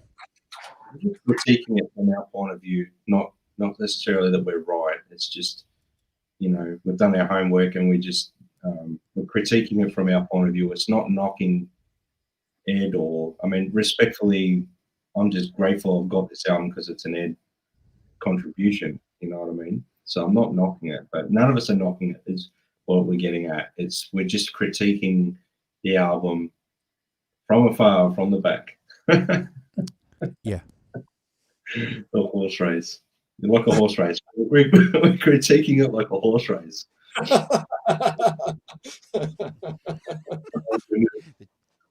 I don't even know how to go on after that. I don't know how to continue. We're going to talk about Dirty Water Dog. Let's go. We have the Dirty Water Dog. Yes, okay. Okay. Not sure what they were going for with this, with the percussion, the drum, and the cheesy effects at the start. I'm not a big fan of that. The song starts with a guitar using flanger for the first time in ages that I can remember hearing a flanger used. Yeah, I thought that was very cool. I liked that that sound and that vibe that it was recapturing, that from the Nice earlier days. surprise. Nice surprise, wasn't it? It was. The bass almost sounds like keyboard bass at times. I know it's a bass guitar because I can hear the strings and I can hear the playing, but I don't know. It just seems a bit too soft in the mix as well. The lyrics are borderline average to me. Can't really tell what he's singing about unless I read them. I mean, they're not the lyrics aren't clear. Yeah. There's a lot of like. That's disappointing. It's a disappointing thing about it. They're not clear. Sorry, Brad. But you're right. I'm glad you're jumping in because I kind of feel like I'm dissing it, but I'm not. I'm just critiquing it from a point of view from the album. The chorus has a catchy melody, like a slight catchy melody. The solo is interesting. The drum feel is swinging and cool as usual. I don't know. I don't know. The outro is a cool idea. It could be like a new song. That's what I wrote down. For me, I hate to say I gave it a 4 out of 10. I think that's the lowest I've ever given a song. Wow. Yeah. On these Skipple players, I think that's the lowest I've given a song. Wow. But that for me, that's not a highlight on the record. That's the lowest rating given by Brad. Interesting. Until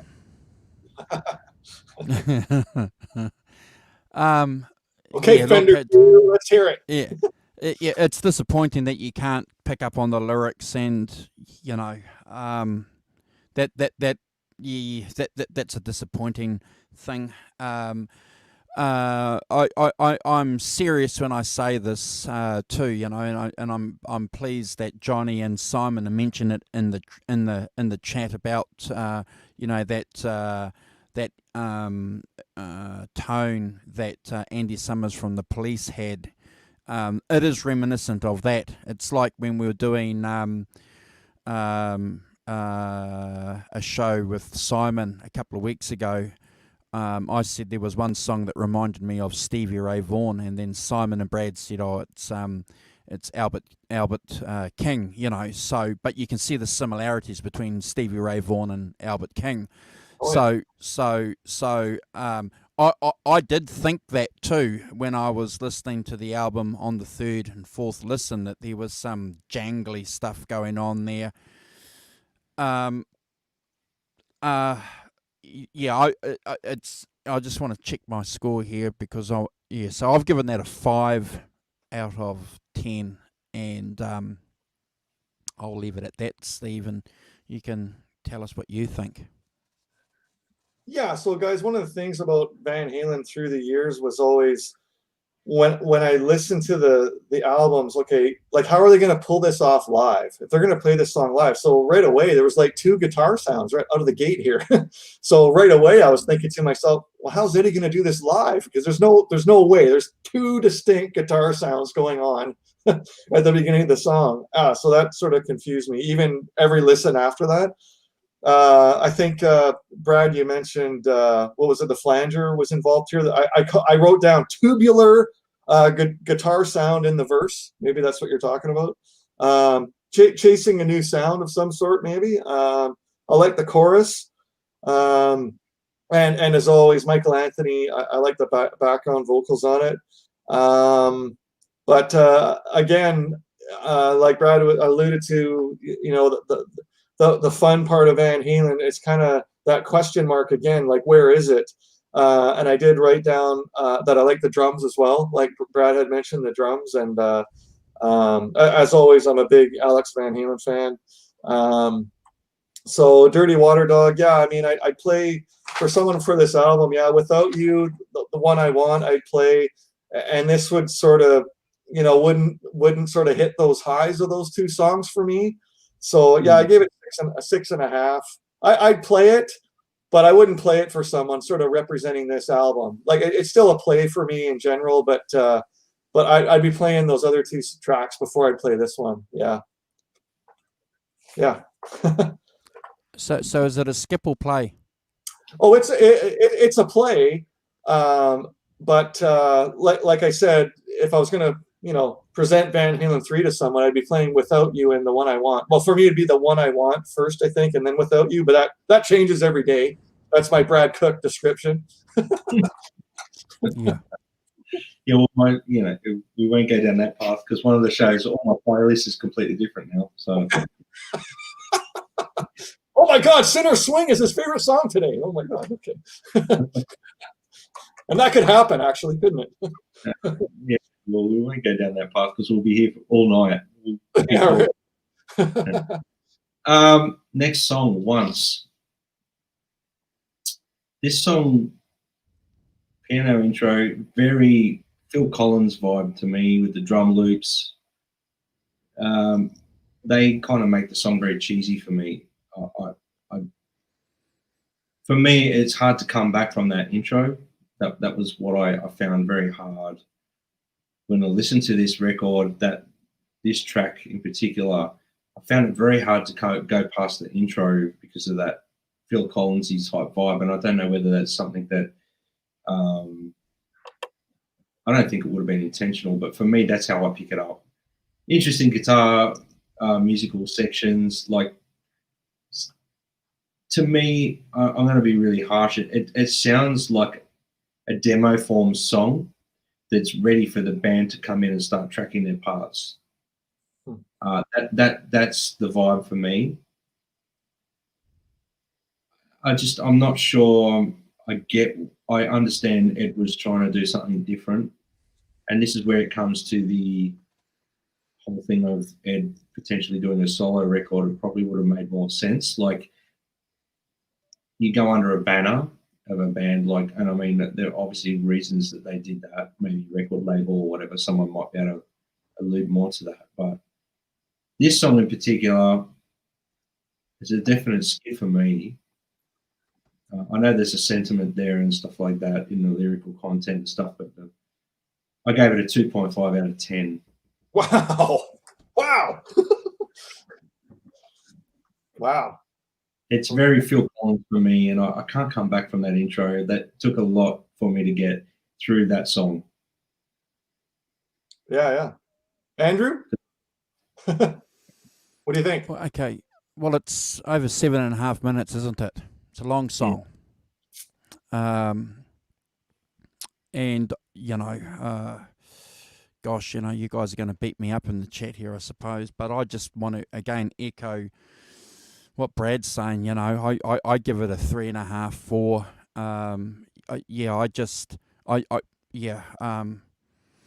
I don't know what Eddie was trying to achieve, and we've got some experts in the chat, and we've got Steve Anderson here, so maybe you guys might be able to illuminate something for me about this album, but and the song, it's a skip for me too. Yeah. So I'll just say I like the piano at the beginning. It's experimentally sort of different. Again, you guys are sort of agreeing with that. Again, you put on Extreme 3 and you're going to find a string related to this song with that Extreme 3 album as far as experimenting goes. It's not really Van Halen, this song. If you're going to compare to David Lee Roth years or Sammy Hagar, it's just not there. It's like, I don't know if you guys know a singer called Morrissey. I think he's from England or something. Why don't we get Morrissey here? Smiths, yeah. Yeah, there you go. So I'm not saying anything negative to him as far as that goes. It's just it's that sort of style. It's a bit better than From Afar for me, maybe. You could play it for someone, but it's not. It's just not Van Halen. So, I mean, I'd give it a 5 out of 10, and I'm sort of on the fence. I'm not going to play it for someone representing this album, but I have to have an open mind. Like, I like it when Eddie Van Halen plays piano or synthesizers. It's that side of him that's not guitar playing, and I like that there's an experimental aspect to it. But yeah, it's not something I'm going to play for someone as far as representing this album goes. Yeah, so that's what I'm going to say about it. Yeah. Anyway, What, let's get going with Fire in the Hole. what did you rate it? Sorry, what was it? I gave it 5 out of 10. I'm kind of right on the fence, whether it's a skip or a play. I mean, one side of my brain, I want to accept change and playing something different, but the other side of my brain is, where's the Van Halen? Where's the fun? And we go through these tracks, and I'm like, I'm not getting goosebumps. I'm not having fun, and ultimately, that's what happens to this incarnation of the band. And whether they presented that second album to the record company and they said, you don't have a hit here, so that's why Gary had to walk. But to make things better, and in your defense, Steve, too, in your defense, 95 to 93, it was only 3 years since we had the release of Balance, which, is a fantastic album. It's a masterpiece. And in a fortnight's time, when we do that show, I'm looking forward to that show. After, so it's only 3 years that in time, not 30 years or 25 years later that we're, so the fact that we're saying, where is the Van Halen? Where is the party? Where is the Van Halen vibe? I think it's a valid question to ask. Yeah, and one thing I haven't mentioned yet, and I'm glad I'm mentioning it now, is Extreme, like Gary and Nuno, they were big Queen fans, and they did a great performance at Freddie Mercury's concert in '91 or whatever it was in England. Yeah. They were big Queen fans, and of course Eddie did the Starfleet project with Brian May, and like lots of it. And I can sort of see that between Gary singing and sort of like Freddie Mercury, and just sort of, let's try anything, let's be experimental, be different. I think that leaks in here as well a little bit, and I don't know if you guys were going to mention that later, but I think that this was Ed trying to go down that vein of being sort of eclectic and kind of like Queen maybe, and you got he's sounding a bit like Nuno, and he's going this other direction. And I can't sort of steer away from that when I think of the Van Halen 3 record. Yeah. The Starfleet project is far better than this album.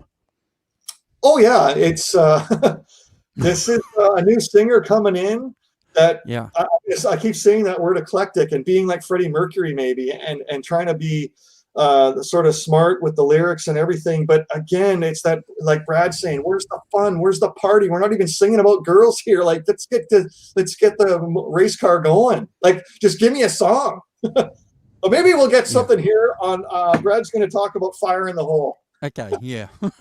Okay. Okay. This song was featured in Lethal Weapon 4. Great guitar intro. Remedied from the previous song, in my opinion. They sort of picked things up a bit. Again, got the Eventide harmonizer sort of guitar sound, leaning back to the Carnal Knowledge era. I love the pick slide and the bounce that he does with the pick slide. That's just, I mean, I've listened to that over and over and over on repeat, just that bit, because I love it so much. I don't know, call me silly, but I love those sort of quirky things. Yes, the drums and bass, they're great, but seem to be a little bit far back in the mix. It doesn't, they sort of sit below where they need to be to give it the power that the song deserves, in my opinion, the overall mix. The solo is really cool.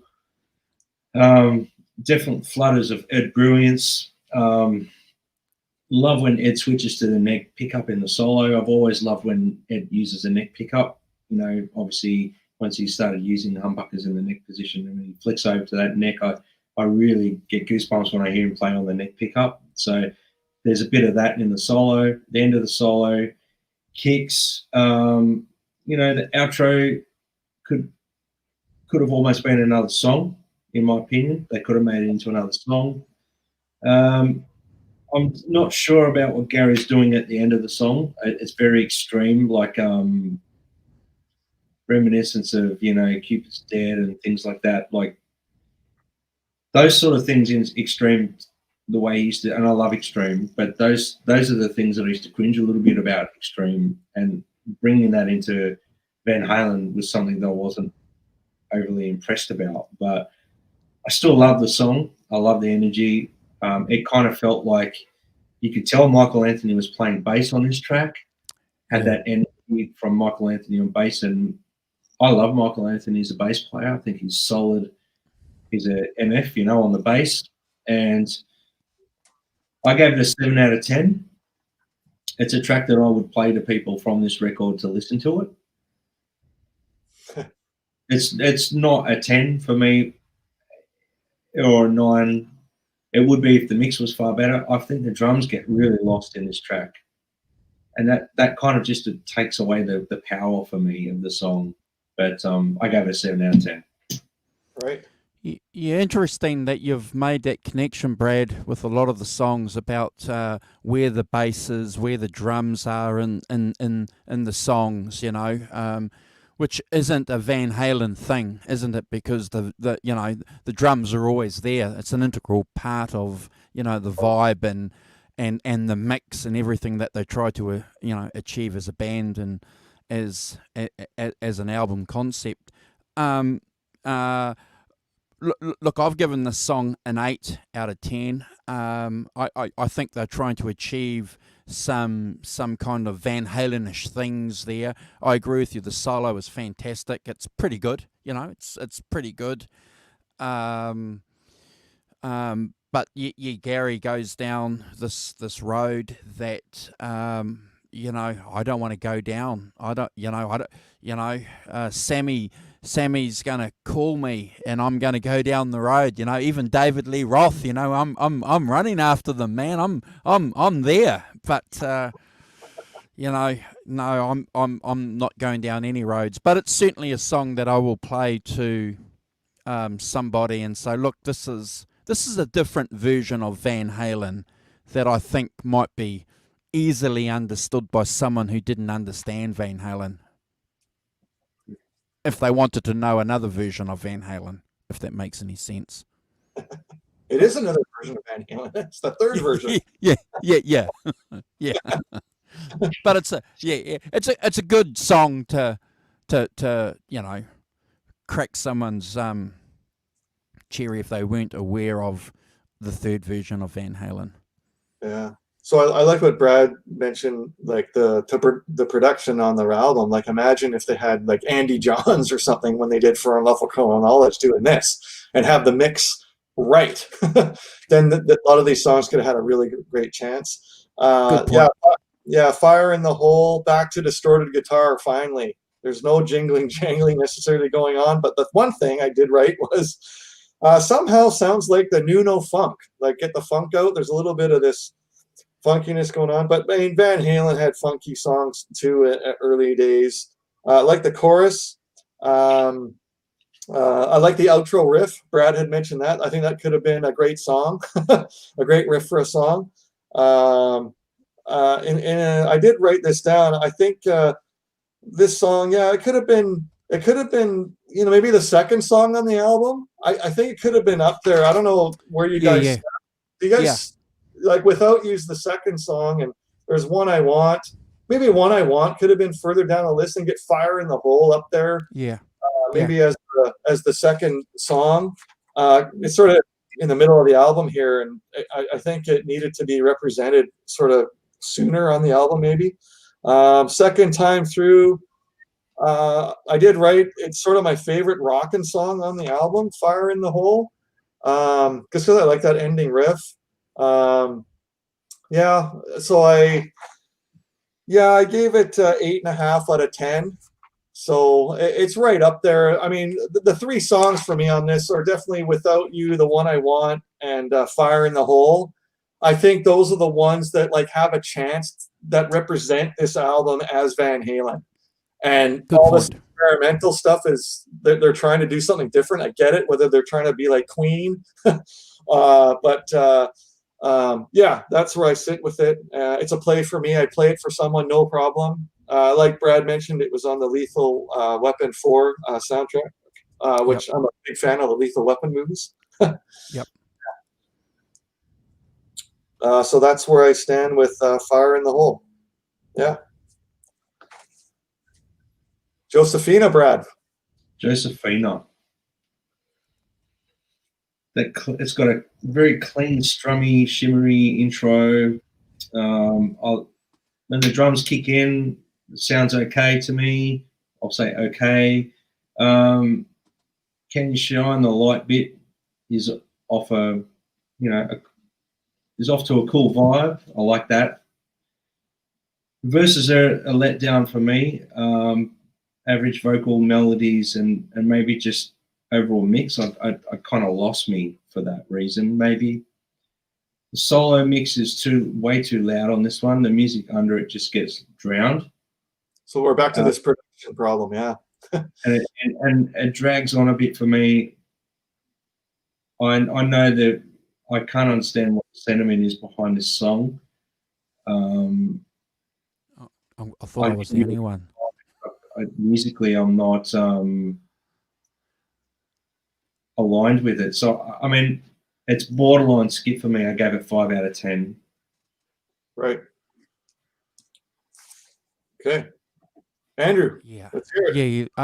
Again, I suppose nothing new. Yeah, it's an interesting song.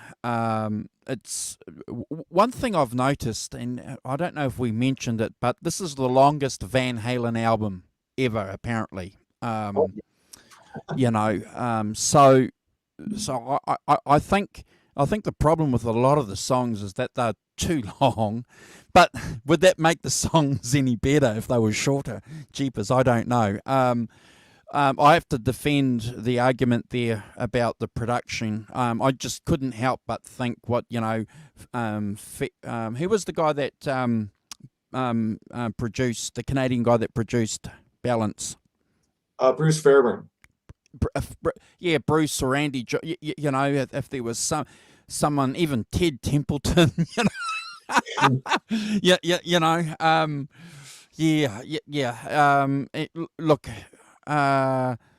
it's a 5 out of 10 for me, and it's a skip. Wow. Okay. Yeah, like Brad mentioned, the clean guitar, the electric overdub.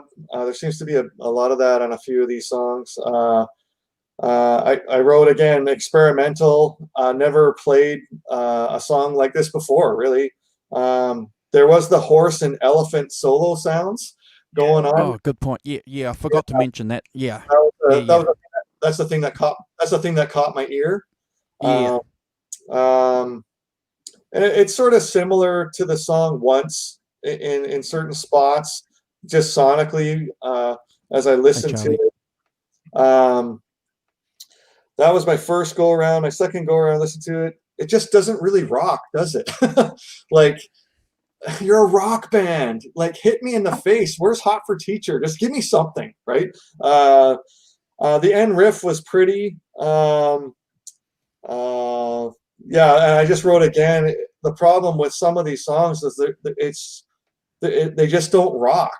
You know, where that's what you want to hear when I put a Van Halen record on. Yeah, you can send me on a bit of a journey with a couple songs, but otherwise, you gotta hit. You've always hit us hard and great for 10 albums. So yeah, maybe Brad's touched on something there with a couple of these songs, just production wise. Maybe that could have, you know, we might have given them a rating a little bit higher, but I just don't know if there was enough punch going on here with the collaboration to make us really like these songs. You're almost like we're sitting here thinking about it. We're not supposed to be thinking about it. It's supposed to hit us, right? Like, yeah. So yeah, I gave it a 6 out of 10. There's some pretty parts you can maybe play for a female audience or something. But again, overall, Van Halen 3, if you're going to play Van Halen, and that's kind of where this album struggles for me. Like, it's really got to hit me, and it's got to stand out. Whether it's sing-along songs or singing about partying or riffs that I'm going to remember. There's a few riffs in here that are cool. But yeah. So generally, yeah, you know, I'll give it 6 out of 10, but I'm not going to I'm not going to play it for someone representing this album. I'd go to Without You, One I Want, and A Fire in the Hole. Yeah. Brad, Yeah. year to the day. Year to the day. Intro, another strummy, cleanish, arpeggiated guitar piece that goes for a minute long before any vocals come in. I mean, that's not uncommon for Van Halen in some ways. Once the song kicks in, it's got that screaming guitar, it lifts a bit, but once again, it's let down by a bad mix. The drums are just way too lost in the back for me. The swamping guitar and the vocal volumes just, I don't know whether it throws this song for me a bit or what, but the drums at some point just, it's like I'm listening to hear the kick drum. It shouldn't be that way in any, whether it's Van Halen or, it doesn't matter what band it is. It's like you shouldn't be sort of intently listening for a kick drum and a bass sound. It should be there in the mix. But Van Halen, for me, Alex's drumming has always been a massive part of the sound. Like that upfront kick and snare, it's just not there in the mix. I mean, there's a big part of the song and it's weak. It should be big. It should be monstrous. It should be slamming home. I'm a stickler for mixes. I'm a stickler for good sounds on records, and kind of gets lost for me there. The solo goes off in a different tangent. The bass and drums at times seem lost again. The outro has moments of Ed brilliance. I'm not going to knock that. Maybe goes on a bit long. Maybe a little bit too indulgent, if I dare say it. Maybe. I gave the song 6. 8.5 minutes long, Brad. Yeah, I gave it 6 out of 10. So can I ask you guys this? Like, I'll wait till it's my turn. I'll let Andrew go. Yeah, go ahead. Okay. So this is where I introduce what I think's trying to happen, and I've been skipping Simon's contributions in the chat until I mention it. So Simon's talking about Rush here, and I kind of think in 1997, Dream Theater released their album Falling Into Infinity, and it's the only album to feature garycherone on keyboards after they got rid of Kevin Moore. So, and I know that Eddie Van Halen and Derek have been good friends for a long time. So, I don't know what the connection is there, going back, say, to this album in 1998 or 97 when they were, recording it and it was in its concept stage. But, this progressive rock theme, it's evident by now, after this song, Year to a Day, So if it sounds rushy or Dream Theater-ish or, is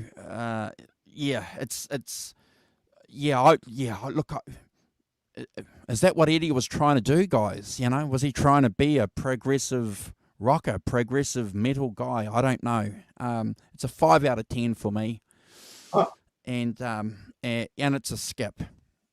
Yeah. So what I was going to ask earlier, like, I know that they played this live in Australia on the video. I watched it, and actually I like the song. I think between From Afar, Once, definitely those two songs were kind of misses for us as far as like this new direction that they're trying to do on this record. But for me, for whatever reason, because I saw this from the live in Australia, Year to the Day, I get it.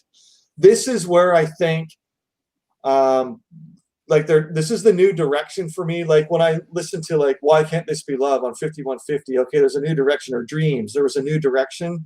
I think this is like maybe a new direction that Once and From Afar kind of missed out on. I like the clean guitar on this. I get it. I think the chorus, like his vocals, it's kind of epic to me. Like it sounds like an epic song to me.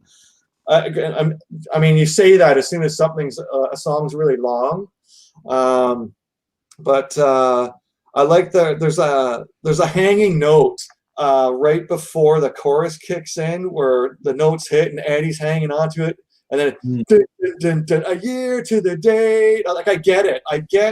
This is where I understand where those other songs failed. Like, it sounds like an epic song to me. I love the solo in the song. It hits sort of, Andrew might relate to, in sort of the bluesy realm. It takes you on a bit of a journey, this one. And I like the delivery in the song of Gary's vocals in it. Yeah. And again, I wrote down, it really hit me when I saw it live on that Live from Australia, this song. Yeah. So for me, like, I give it an 8 out of 10. And next to, like, there's Without You, The One I Want, Fire in the Hole, for sort of the rock and stuff. As far as the slower stuff goes, I think this is where they were trying to go with this new direction. But unfortunately, we know it gets stopped short. It doesn't refer to early Van Halen, the fast boogie stuff. It doesn't. We're not singing about love here. But I think, again, there's a song Led Zeppelin did called 10 Years Gone, which came off of the Physical Graffiti album. And this Year to the Day, I kind of thought of that song when I first heard it, when I saw it live from Australia. And but anyway, yeah, I guess I'm the one out of our group here that actually likes this song. I think that this was a new direction that could have worked, but unfortunately, it got cut short. Yeah. I think you're being too. I think you're being too generous there. But no, I appreciate. I Totally. appreciate. Yeah, it was that live concert from Australia. I really liked that performance of this song, and I even before talking to you guys, we're going to review this album. Like, I always liked that song. I like many sides of Van Halen. Like, I love the fast boogie stuff. I love the keyboard stuff. And this is the one song that I think it was a new direction they were trying to go. And I remember just liking it when I saw it live. I also understand where you guys are coming from. It was just, I could skip once and from afar, but this was the one that I just remember from that live performance that it was something different. They're not, Michealanthony was singing Somebody Get Me a Doctor. They're playing Mean Street. They're playing Why Can't This Be Love? And this was the one song that stood out for me in that live concert. And I was looking forward to this because I know you guys, were familiar with that show and being at it. I guess once we're done this, I want to ask more about that concert.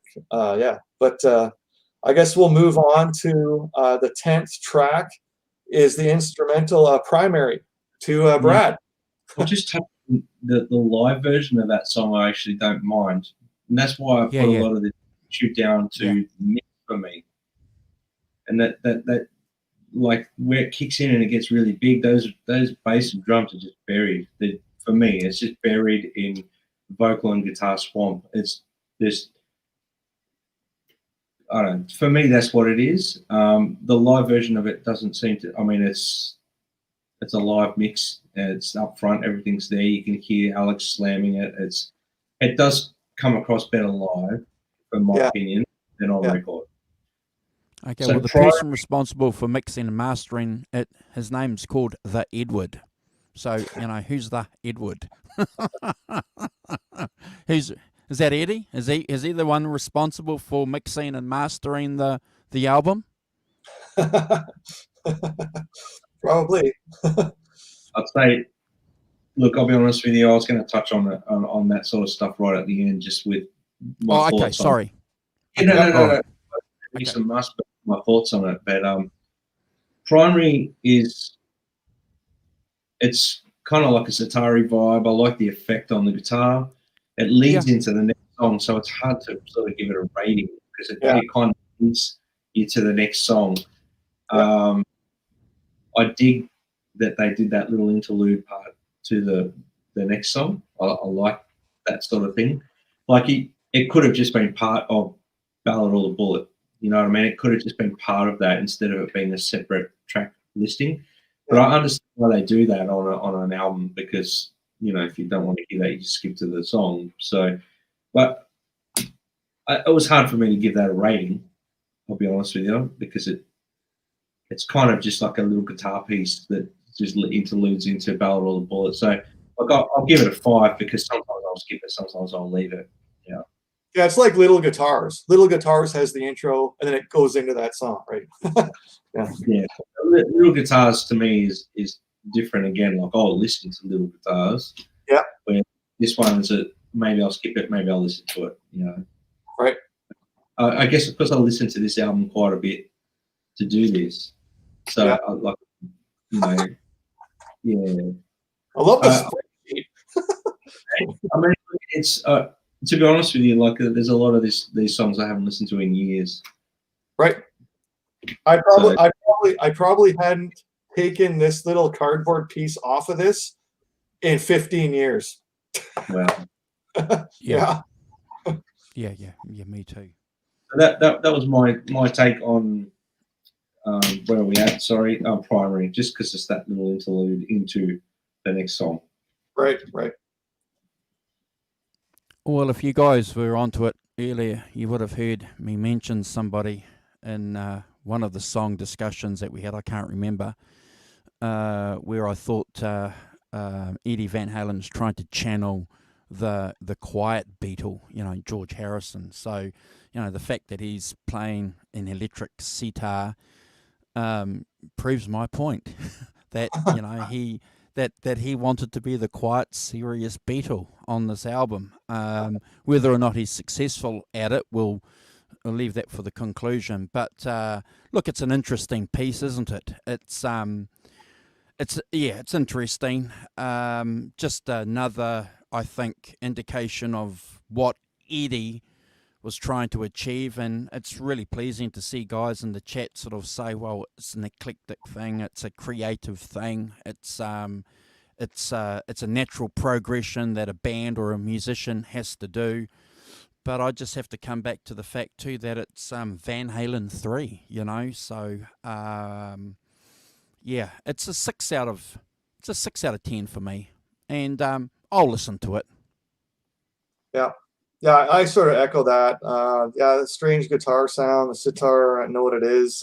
I know the guitar that he has. It's like a dark red, almost burgundy color. So for me, just in general, it's got some interesting harmonic parts in it. So I'd say, I'd give it another listen. So I gave it 7 out of 10. Intro, like Brad said, to Ballad or the Bullet. So that was my thing. It's like Little Guitars intro into the song Little Guitars. It belongs before the next song Brad's going to talk about, Ballad or the Bullet. Yeah, Ballad or the Bullet. Yes. So this one here is, I sort of related it more back to kind of like a old school Van Halen with nice use of like the lower octave pedal in there as well from Ed. Actually like the riff a lot. The riff, again, I keep going back to this mix thing. It kind of lost the power for me. The lyrics are political. If that's your vibe, then that's cool. Maybe a cooler chorus. Vocals are way too loud for me for a mix perspective. The breakdown, I really like that Delta vibe on the dobro sort of sound that he goes for, and the little breakdown, and at the outro as well. I really dig that, and I wish Ed would have done a lot more of that stuff because he can't, he's a blues guitar player as well as a classic rock guitarist. So I would love to have heard him do a lot more dobro sort of vibe stuff because he obviously does it. You can hear it's there. He could have done it amazingly. So. Yep. The pre-chorus mix is actually cool. The mix is clear, killer on this track for me, but the solo is experimental. I believe he's using a whammy pedal maybe in some of it. I can hear. I really like the song. I gave it a 6.5 out of 10. I'd listen to it. I'd play it for people. The reason I only gave it 6.5 is because lyrically, same thing. It's like not that it's a political song, but there's moments of it that I'm just like I'm not sure about, that could have come up with maybe cooler lyrics, and the mix destroys it for me. So, but it's a great riff and a great song.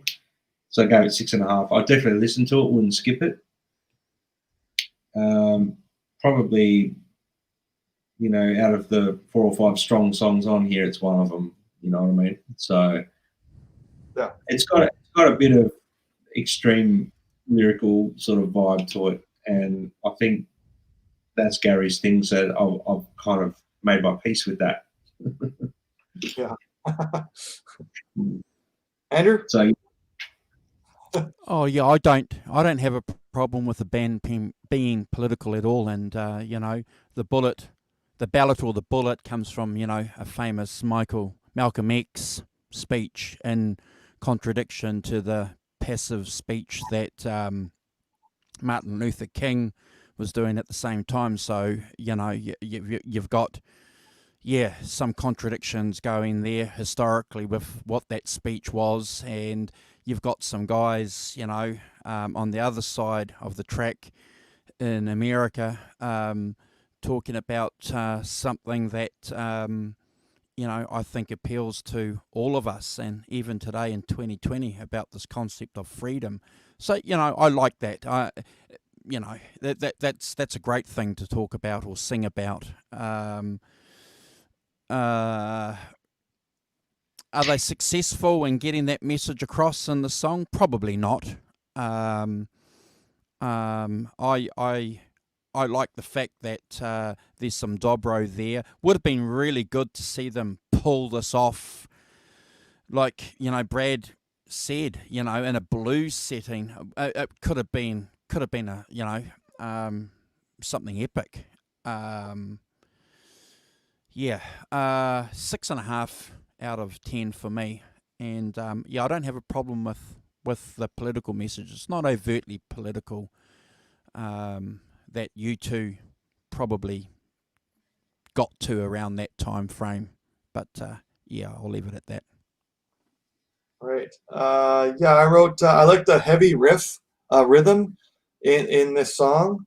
I needed more of that on this album, but it's kind of like a straight rock song for me. And I think it was the sitar again in parts that was played, and the slide guitar you talked about, Brad. I have to say, every time I went through this album, like third time, I liked this song more and more as I was listening to it. So I was glad. That always happens when we do these. Is there's always a song that kind of comes to my attention that I wasn't necessarily aware of before. For me, I didn't mention this earlier, but like Year to the Day, it kind of seemed like a song that could have closed the album. Ballad or the Bullet, you know, it could have been higher up again in the list, like Fire in the Hole. And again, I might have mentioned this on A Different Kind of Truth, where here we are, 12 tracks. I think A Different Kind of Truth had 13 tracks, and I'm kind of like, you know, you take away Once and From Afar and maybe Josephina, and, you know, you can get this down to about like 9 or 10 songs, and maybe like Brad's talking about a different producer, and let's get some more punch and Alex's drums into this, and maybe it could have saved this version of the band. But I like the song. I gave it 7 out of 10. And again, I know I'm repeating myself, but I liked it more every time I heard it. And I kind of, I'd walk away after each time listening to the album, and that lyric, Ballad of the Bullet, was remaining. The chorus was remaining in my brain when I'd walk away from it. It's a play. 7 out of 10. I'd play the other songs first. Without You, When I Want, Fire in the Hole first. Those are the big 3 for me on this album. Yep. Otherwise, like you guys said, the slide guitar and that's pretty interesting and new. I guess he did it. Could This Be Magic back on Women and Children First, 40 years, or 40 years ago? Yeah, 40 years ago. God. So let's go to the final track. Brad, how many say aye? And And on Apolitical Blues too, on OU812, they're playing that. Yeah, I don't have political music and political content. Yep. For some reason, like I said, I don't know, there was just something about it that maybe they could have come up with a cooler vibe. But I guess they were going for a thing, and that's what musicians do. You go for a thing. I have to agree with you guys that the more I listened to that song, the more I liked it, and I really liked the riff. The guitar riff reminded me of old school Van Halen a bit, so it really captured that. Anyway, so how many say I almost didn't want to give this a rating because it's clearly Ed's solo song. It doesn't feel like it fits on a Van Halen record. It's always nice to hear Ed play piano. I mean, I love hearing him play piano. The vocals are too loud.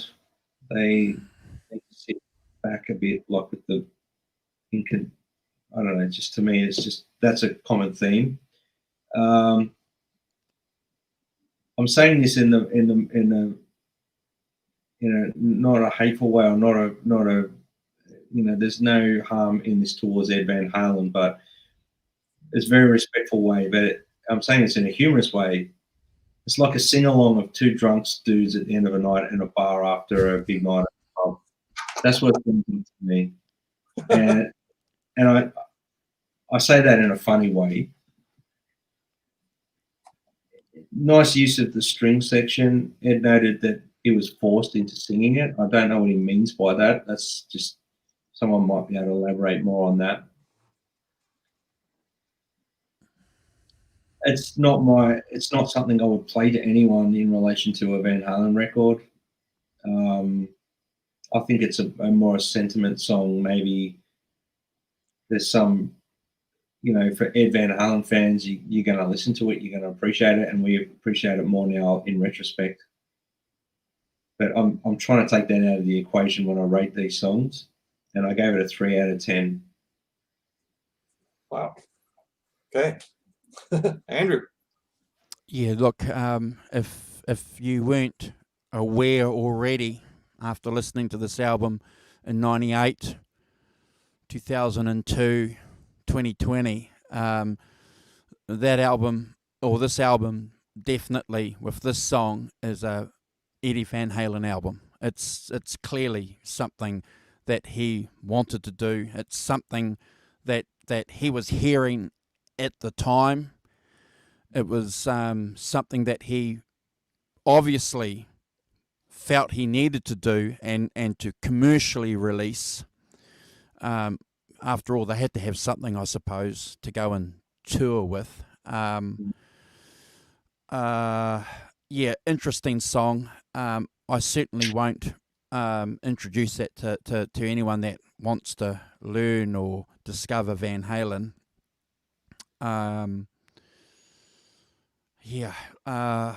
Gosh, guys, it's a 5 out of 10 for me. It's a 5 out of 10. Right. Yeah, again, like Brad said, I like the piano. Again, I've wrote it a few times here, the word experimental.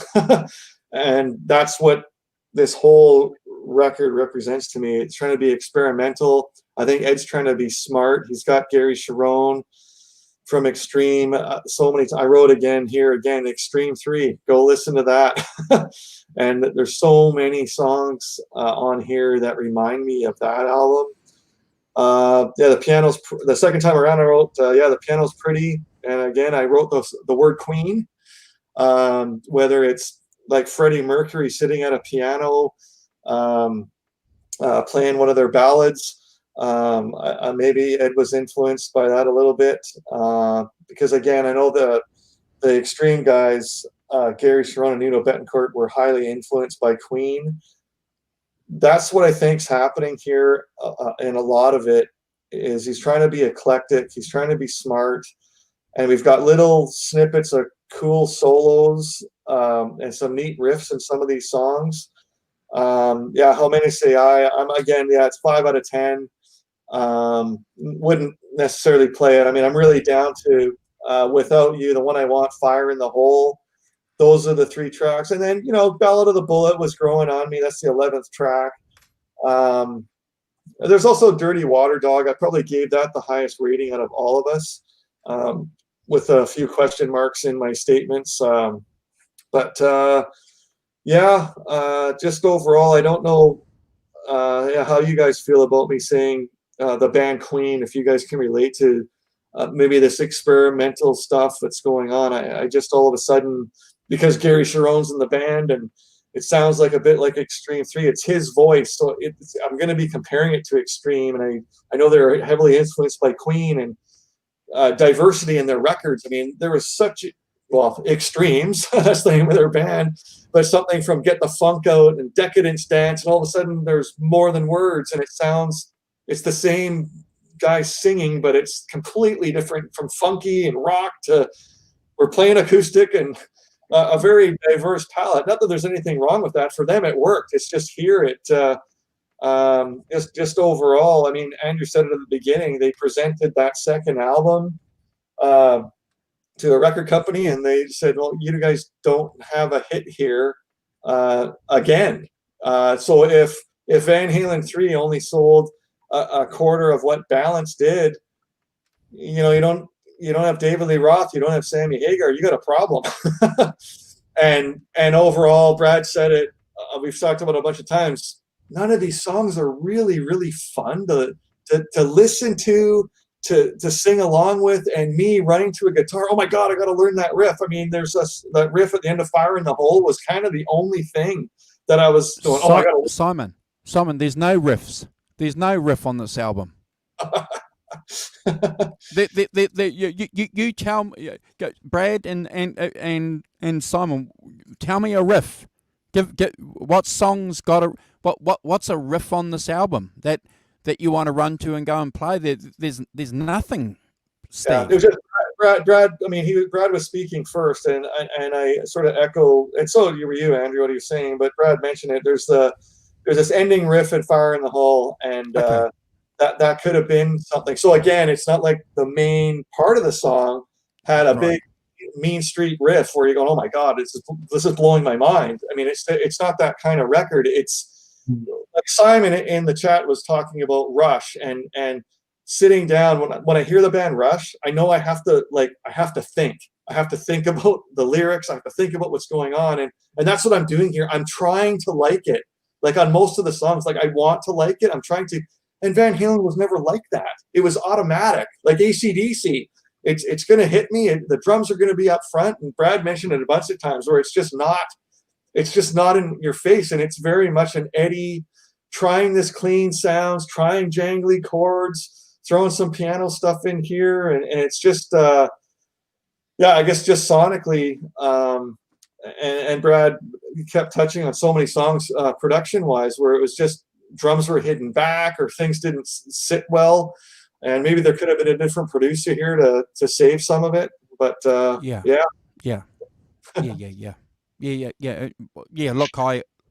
Look, I agree with you, Steve. I remember hearing about this album coming out, and I remember being excited with a couple of my friends, a guy called David McCall and Garth Blomfield. I remember being excited that we were going to get something from Van Halen, and taking it home and listening to it from beginning to end, and being extremely disappointed because I'd done that previously with Balance. I'd done that with Carnal Knowledge. I'd done that with OU812 5150. And just beaming on the inside, just walking on air. Just being excited about what I'd listened to. Mhm. But I didn't get that on this album. I didn't get it in all the years listening to it, and I didn't get it the last couple of weeks. But I did get it. I did get it when I saw Eddie Van Halen live in April 1998.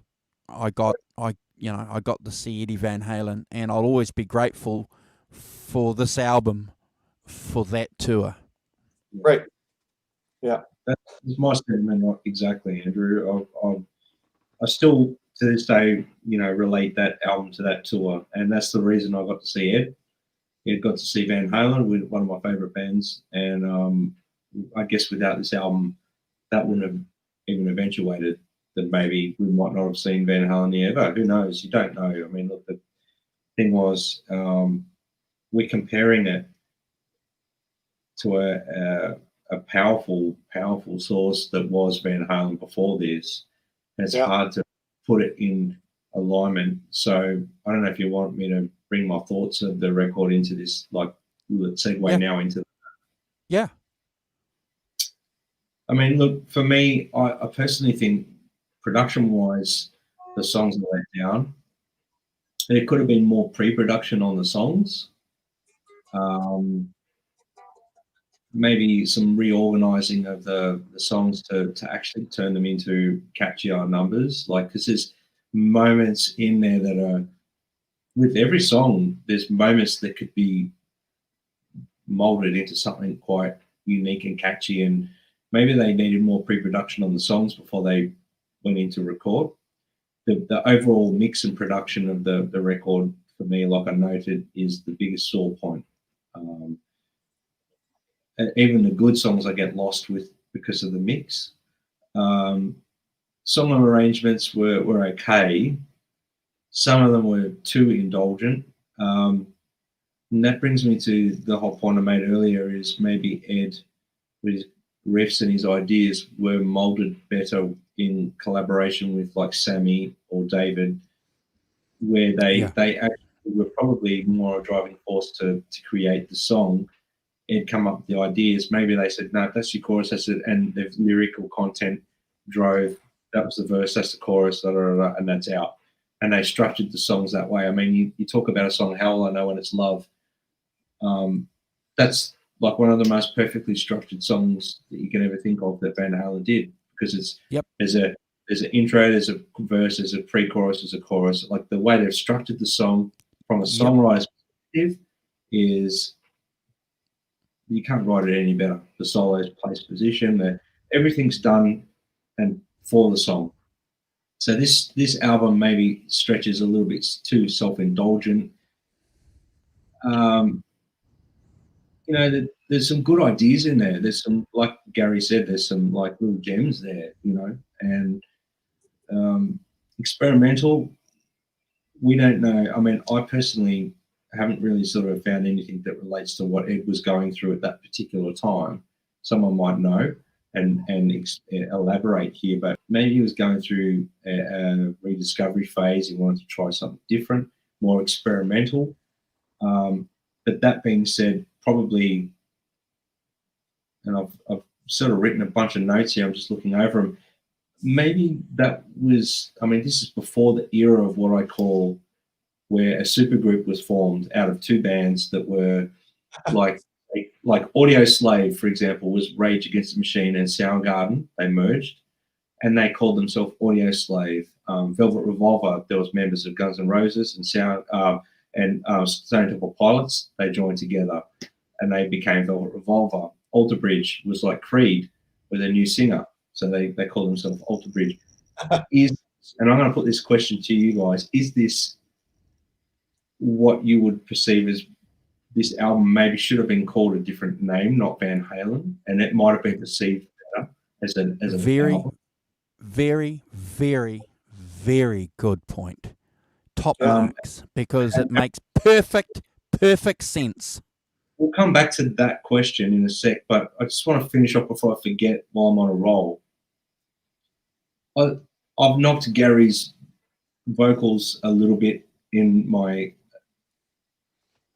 sort of judgment on the songs, but I have to note, I love Gary's voice, I love his vocals, I love his lyrical content on most of his stuff in Extreme.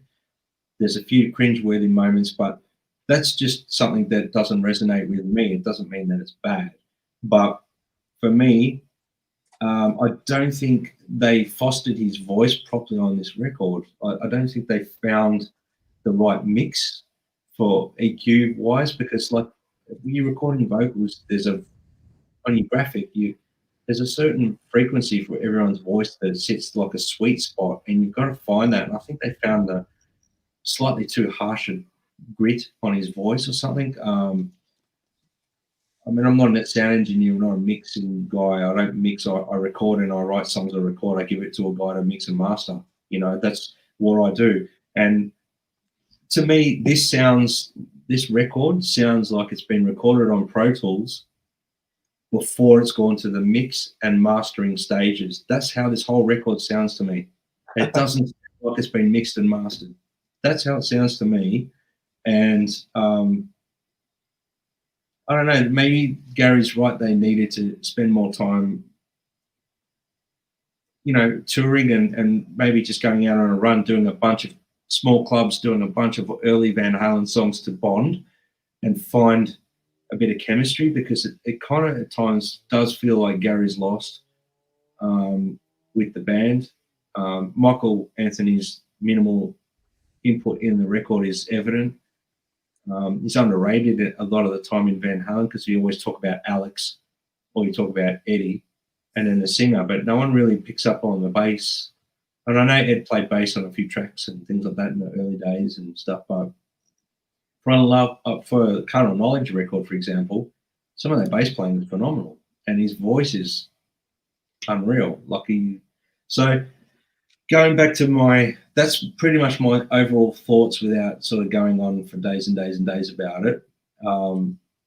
What do you guys think about the supergroup thing that I referred to? Like, should they have called it something else, like not Van Halen, or could it?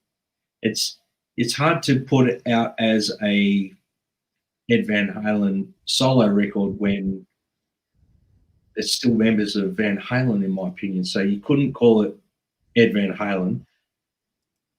Yeah. Could they have put something else? I don't know. That's like when Sammy Hagar joined. You could easily have called it Van Hagar. I mean, there's people that are huge fans of the first era. I missed out on it. I didn't come into this till the 5150 tour, and then it blew my head off, right? But we're sticking with the name. We're going to be Van Halen. David Lee Roth left. We're fighting with him. We're going on tour. This thing's going #1. Forget about him. And that's why it was so difficult for me personally, because that's my favorite band at that time. I love Zeppelin and Hendrix and everything too from the past, but this is my current band when I'm in high school. And this is my first concert, the OU812 tour, so it holds the most weight with me. And yeah, one thing that just popped in my brain, do you guys remember when John Corabi joined Motley Crue for one record and it went on tour and it bombed? That's very similar to this scenario. Where yeah, and Nick Mars, I saw him in an interview. He said, you know, what's the missing ingredient here? Why is this bombing? Why did we have to stop the tour? What's the missing ingredient? Well, Vince Neil isn't here. That's the missing ingredient. Get Vince back, and now they're a great band again. That's kind of what this is like. Where I like that record with John Corabi. I like it, but it's not Kickstart My Heart. It's not Livewire. It's not Dr. Feelgood. Like, it's such a cemented style. And certainly Sammy hit it out of the park coming into this band. It still blows my mind that he came in and they went a bit of a different direction, singing about love. And David Lee Roth isn't singing about love, but it still rocked. And this just, it doesn't rock like it should, because they're, at the end of the day, it's a rock band, and from afar and once and all this, it's not kicking my ass at all. Like, even when it's Love Gets Going or Love Walks In, like something about the rhythm section when it comes in, it works. And it's the song structure, like Brad was talking about. David Lee Roth has his style, it worked. Sammy had his style, it really worked. And I know we're repeating ourselves a bit here, but it does sound like Extreme, just because they did that on some of their albums, where it's just a wide diversity in what they're trying to put out, and that's what this kind of is to me. It's Ed trying to experiment, whether it's the jangly chords and using a sitar and that, and the lyrics. I mean, it's just like Brad had said, it's just Where's the fun? They're not even singing about girls here. Josephina? Okay, well, yeah, you're not really. Steve, even with Eddie Van Halen, it's still missing the X factor. You know, that's the crux for the album. You know, there's a program on TV that makes millions and millions of dollars called the X Factor, and you know we're all familiar with that whole concept of the X Factor, and this album just doesn't have it. There's glimmers of it, there's touches of it. You know, and you know we're respectful of the album. You know, somehow it was. Eddie wanted to do this album, so you know we'll give him that. We'll give him that. Obviously, you know it's his album. Like Brad was saying, and I mentioned the list of songs for the second album that was going to come out, and it's obviously there in the vault. But maybe you know they had done the tour that you guys saw, and a few of these songs were in the set, like Without You and Fire in the Hole, and Year to the Day was in there in the set list. And okay, they go back to 5150.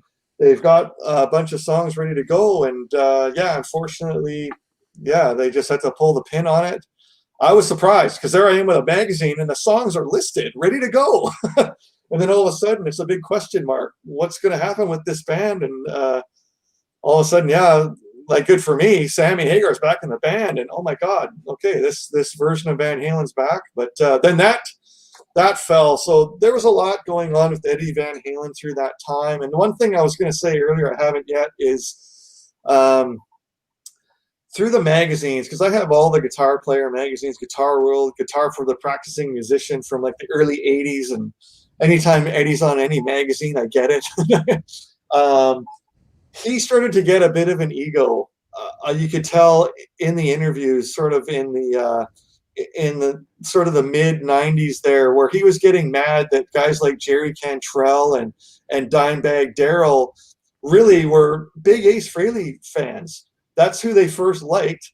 And I remember in an interview he'd say that. He'd go, oh, yeah, you know, all these new guys, these grunge guys and that, they really liked Ace Frehley back in the day. And he's kind of like, well, what about me, sort of thing. And they loved you too, man. It's not so I did notice a little change there. He never had talked like that before, where his ego was getting really inflated, like these young guys and these young bands coming up saying that he was such a massive influence on them and everything, but they always mention Ace Frehley and maybe some other guys. And so that was just something I wanted to mention. It was a bit of not a sour point, but it was the first time I noticed that with him, where that ego that he has and like all the success that they've had, whether it was David Lee Roth and then Sammy Hagar, the 4 #1 albums, and like they're just such a enormous hit every time they do anything, and then all of a sudden, you know, the Van Halen 3 thing didn't work, and it comes down to money and bucks for everybody, and it didn't, you know, it did quarter the numbers that Balance did, and they present these new songs, and the record company's not going for it, saying you don't have a hit here, and Gary says, okay, that's it. I'm not going to put up with this. And that's the end of this story as far as Van Halen 3 goes. I was surprised. That's the last thing I need to say about this is I was surprised. I've got a list of songs here that I haven't heard yet. I'm assuming through the vault we will. But I was surprised. I thought I was going to give it another chance, another album. They've had some touring experience. And Michael Anthony singing Somebody Get Me a Doctor on his own. And there was going to be a song on one of those 12 new ones where Michael Anthony was going to sing lead for the first time. So that'll be interesting if that comes out in that format. Yeah. I mean, should they have called it a different band name? I think Ed's ego, back to his ego thing I mentioned, I think, you know, we kept the name when Sammy came in and it worked. Like, why would they try to change? It's still the spring is still Eddie, and he's got his brother on drums. Michael Anthony's still there. You're saying that he only played like bass on 3 of these songs. I'm a huge Michael Anthony fan. I know you guys are too, and I feel bad for him. This is the era when I start feeling bad for him. And whether, I think at this point he was getting cut out of some of the money that was coming into the band. It definitely wasn't like this 25% for everybody. It was like down to 10% or something he was getting. And I just feel awful for the guy, because I've met him in person and he was nice to me. And he's always seems like a sort of up kind of guy, and really positive. But yeah, that was the first, like Andrew talked about balance, and at what time did it look like Eddie and Sammy weren't getting along. And so that's where I started to change my tune about Eddie a bit. Like it seems like, people blame David Lee Roth or blame Sammy Hagar, but then it's kind of like, geez, what about Eddie here? Like, he's got his studio, he's the musical spring. And I started to think, that was the first time where I thought, a part of me was thinking, wow, what about him? Like, maybe there's something sort of dark with him behind the scenes. And some stuff like that started to creep out a little bit. Yeah. Yeah, and there's something going on too with Alex as well. If I looked at a lot of YouTube interviews over the last couple of weeks, and Alex Van Halen's not his usual funny, interrupting self that he has been. Alex Van Halen always wants to be the center of what's going on, and he feeds off really well with Eddie and Sammy, during that golden period.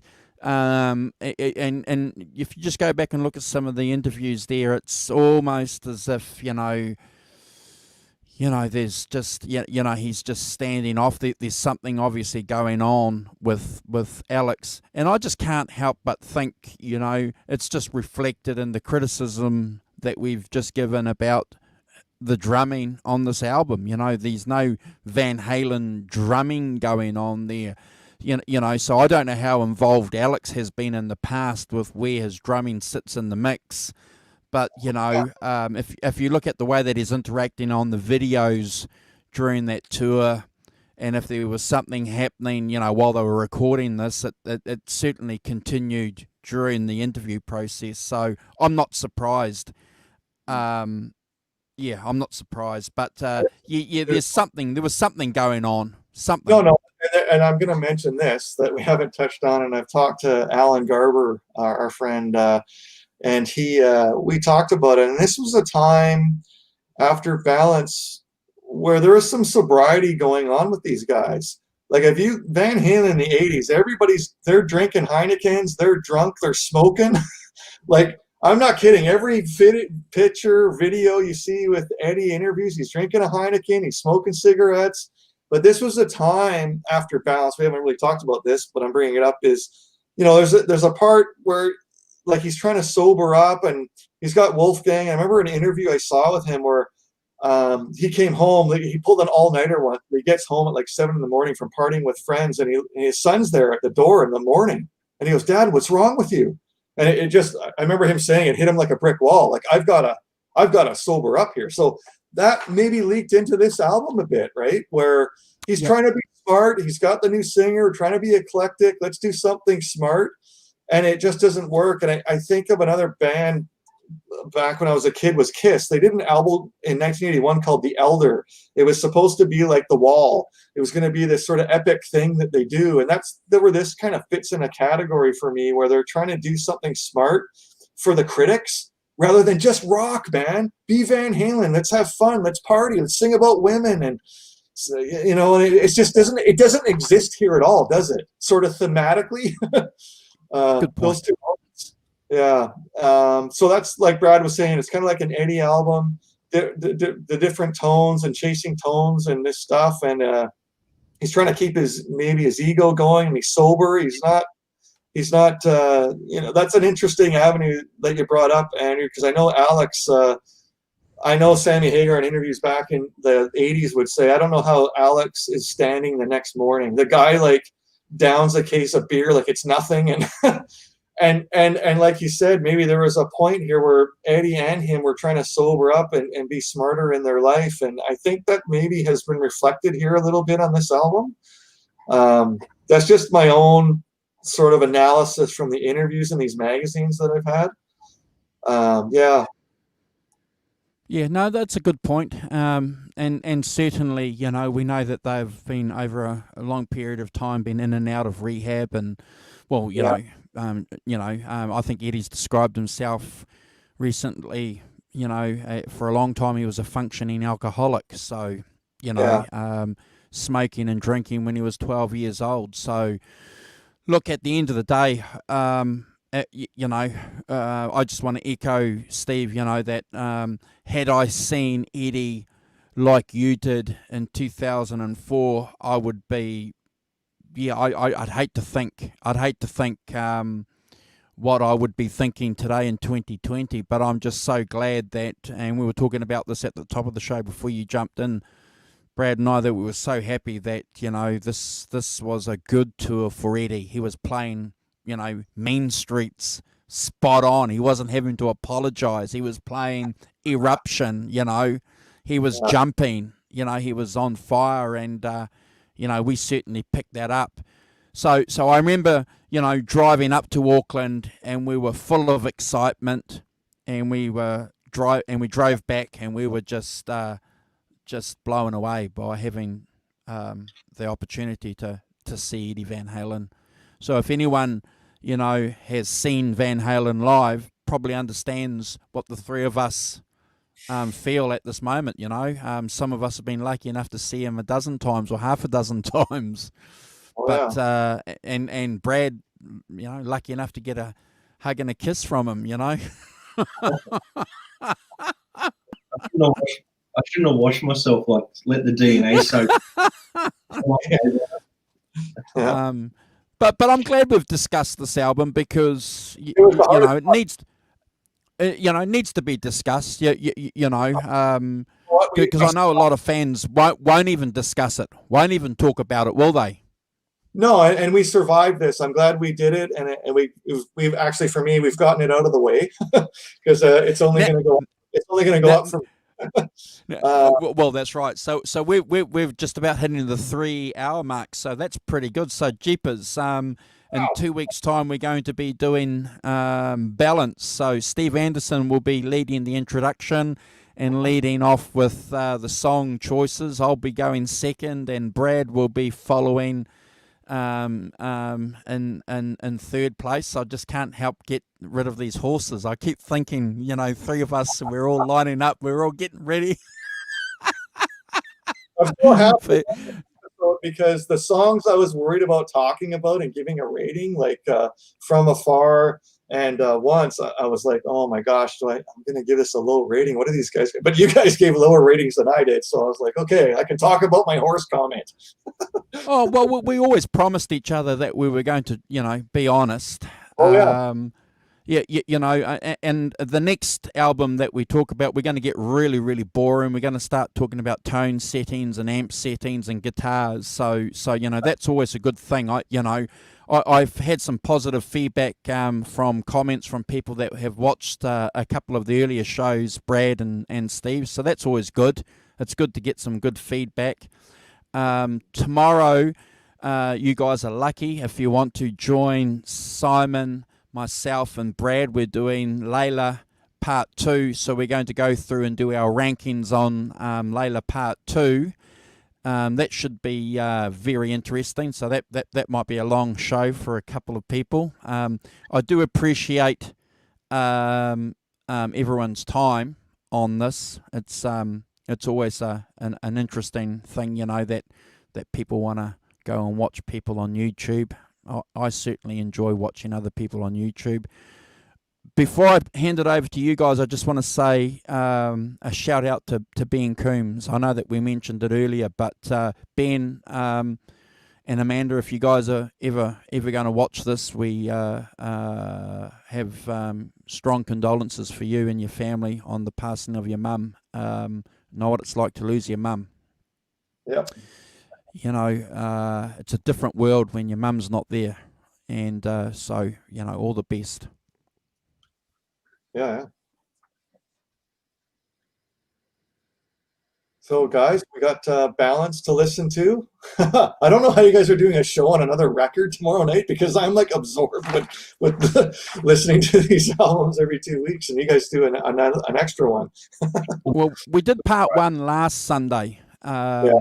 And part two, and part one was more of a history and bit of an introduction to the album. So tomorrow, the British Electric Blues Show are going to go through and do our rankings, but we certainly do look forward to the Van Halen 5150 show. But yeah, the Balance. Steve, do you want to have anything? You know, you've got the Eventide, you've got the pedals, haven't you? You got the harmonizer, haven't you? Oh yeah, I've got the harmonizer. It does everything. Awesome. So, if it's okay with you, if you can have that pedal handy, so we can do some screenshots. So if you can just, actually hold that pedal up. I'll have some photographs here that we can share with some of the amp settings, because it's pretty interesting. Because if you jump on some of the forums, a lot of people don't know what they mean by 9% plus 9% and minus 9% on that. And it's always interesting, because once you nail that, either with the pedal or with a digital plug-in, boy, you're getting close to that golden sound. Yeah. Hey, Brad, can I ask you about your cabinet? You're behind you on the left, the bottom cabinet there. Yeah. So to your right, but yeah, that one there. What's the story on that one? I've had that since probably late 90s, early 2000s. So I've had it for a long time. So what year or model is that one? It's just a four greenback, 425 watt, 100 watt quad box. Okay. I had one of the speakers repaired at the start of the pandemic, just before it, because it blew a speaker. And it's the same cone, same thing. We just fixed it, and somehow it just dislodged or something. I don't know how that would have happened. Possibly if the quad box was tipped over too hard or something like that. But it's just a 4x25 watt cabinet. Yeah, so that cover that's on that, like when I see those, I think it's something from the 60s or something. So you know what? It was actually a reissue. So when that came out, it was a reissue of, like, it's a maple shell as well. It's not Awesome. These ones. It's maple ply. So it gives a different sort of tonality as well. Right. That by far is my favorite quad box style, like that. The 4x25s. It's got the vintage, the way the vinyl, like the way the Tortex is on the corners and everything. It's done exactly the same. Right. The way the ones are and everything. It doesn't have the plastic corners like these ones. It's pretty ratty. It's had a hard life. It's done just about nearly every single gig. Nice. Not all of them, but just about all the band work that I've done. And obviously, when I fly interstate, you hire backline and things like that. But it's pretty much all the local gigs have been that one. At bigger venues, when I've done quite big venues, I use both, and I run one wet, one dry. Right. And at really small venues, I just use this little beast over here. It's a 212 box with vintage 30s, like on that angle.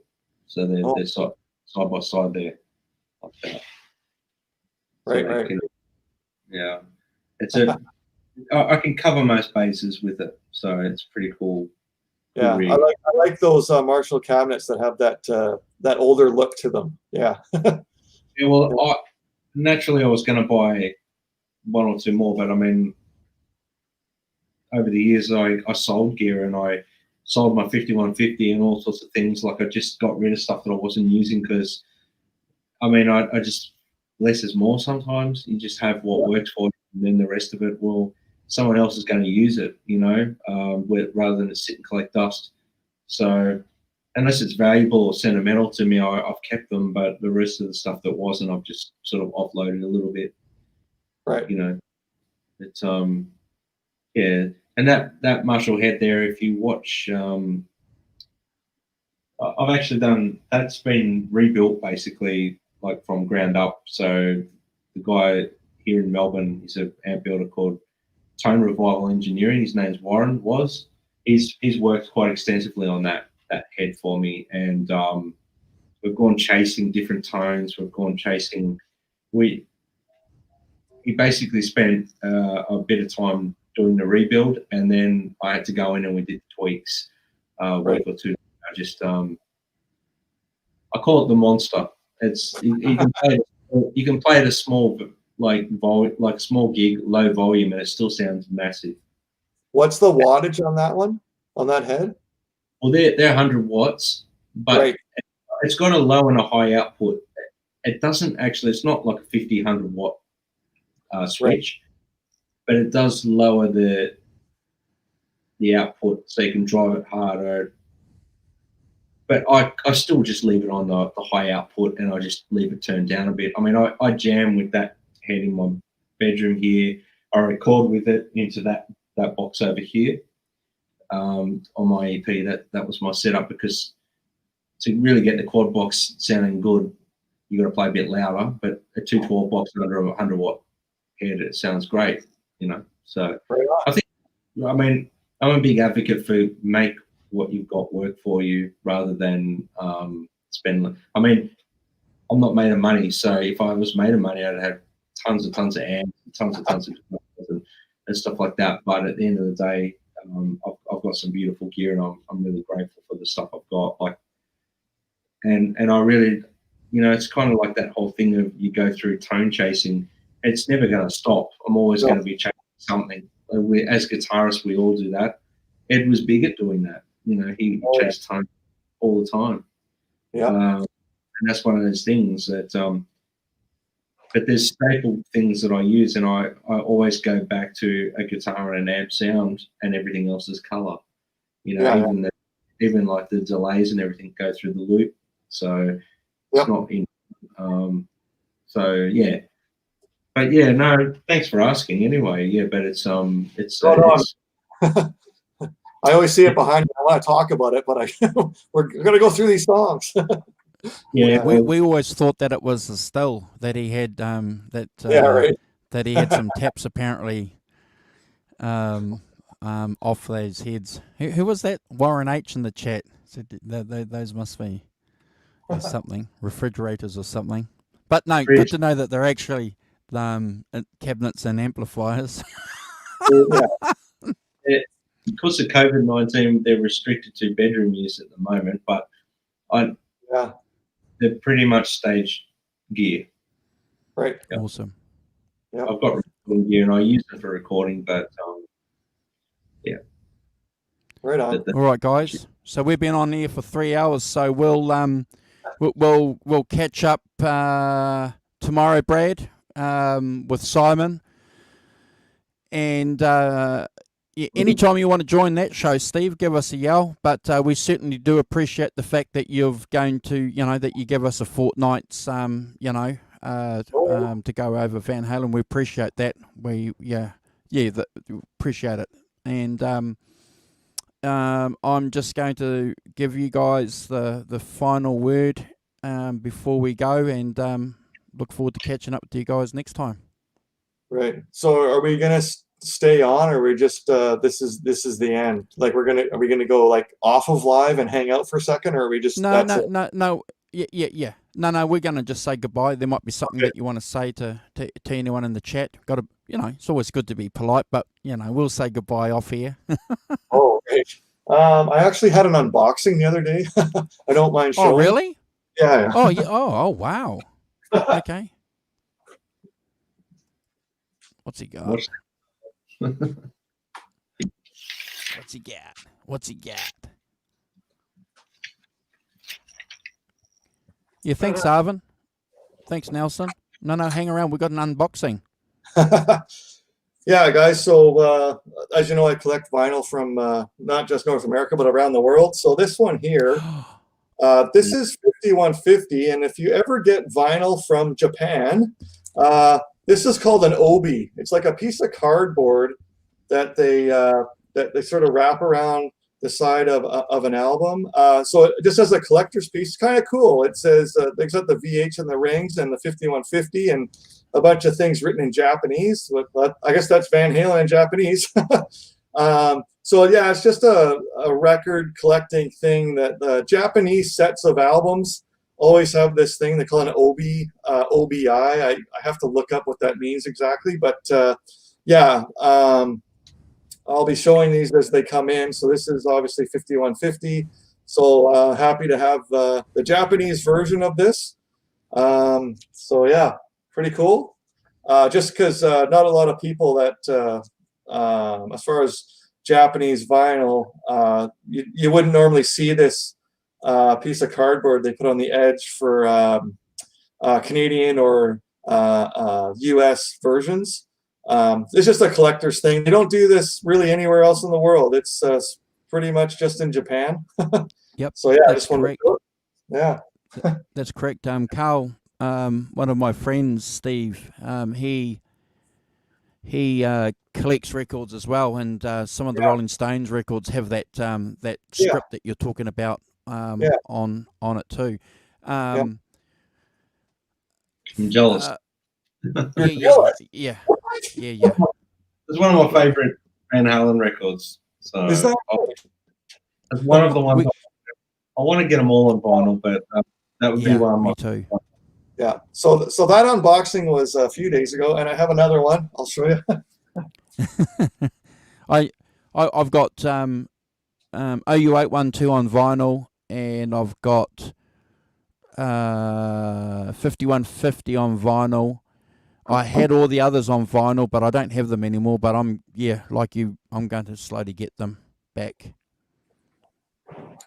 So yeah, guys, I know Brad showed a T-shirt 3.5 hours ago, but yeah, there's different Van Halen shirts that get made, and this one, I don't know about you guys, I like some of the classic cartoons, and this one, I could look at it. There's 100 shirts on this site, and this one was the one that made me laugh, and it jumped out at me. But it definitely has the VH with the rings. Oh, wow. So we got Snoopy with a couple of cans of paint, and he's throwing up our Van Hagar logo. VH with the rings. He's got a red can of paint, yellow can of paint, and doing his thing. Pretty cool. That's awesome. Well, good. I wasn't the only one that thought that.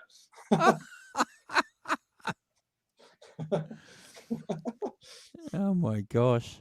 Oh yeah, man. Awesome. That's great. Awesome. All right. Appreciate you guys hanging out with us. If you want to tune in tomorrow and hang out with Simon, Brad, and I while we talk about Layla and other assorted love songs, please join us. If you like anything that we've said tonight, subscribe to the channel.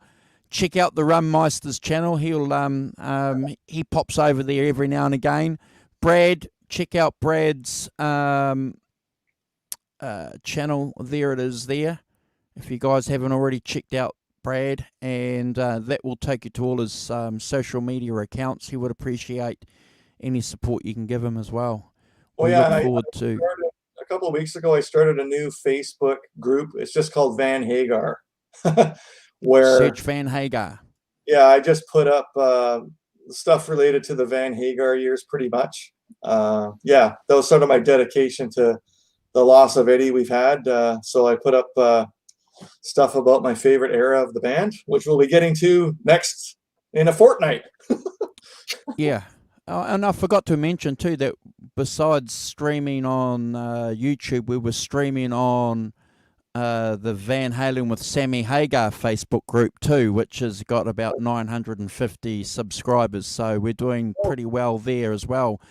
You know, I think one of the tragedies is when someone passes, people jump on social media and do a search, don't they, and want to get closer to that artist. And one of my friends, international friends, said, where did all these Van Halen fans come from, you know, after Eddie passed away? And he's a young guy, so you got to expect sometimes young guys to say silly things. But I said to him, they've always been there. Yeah.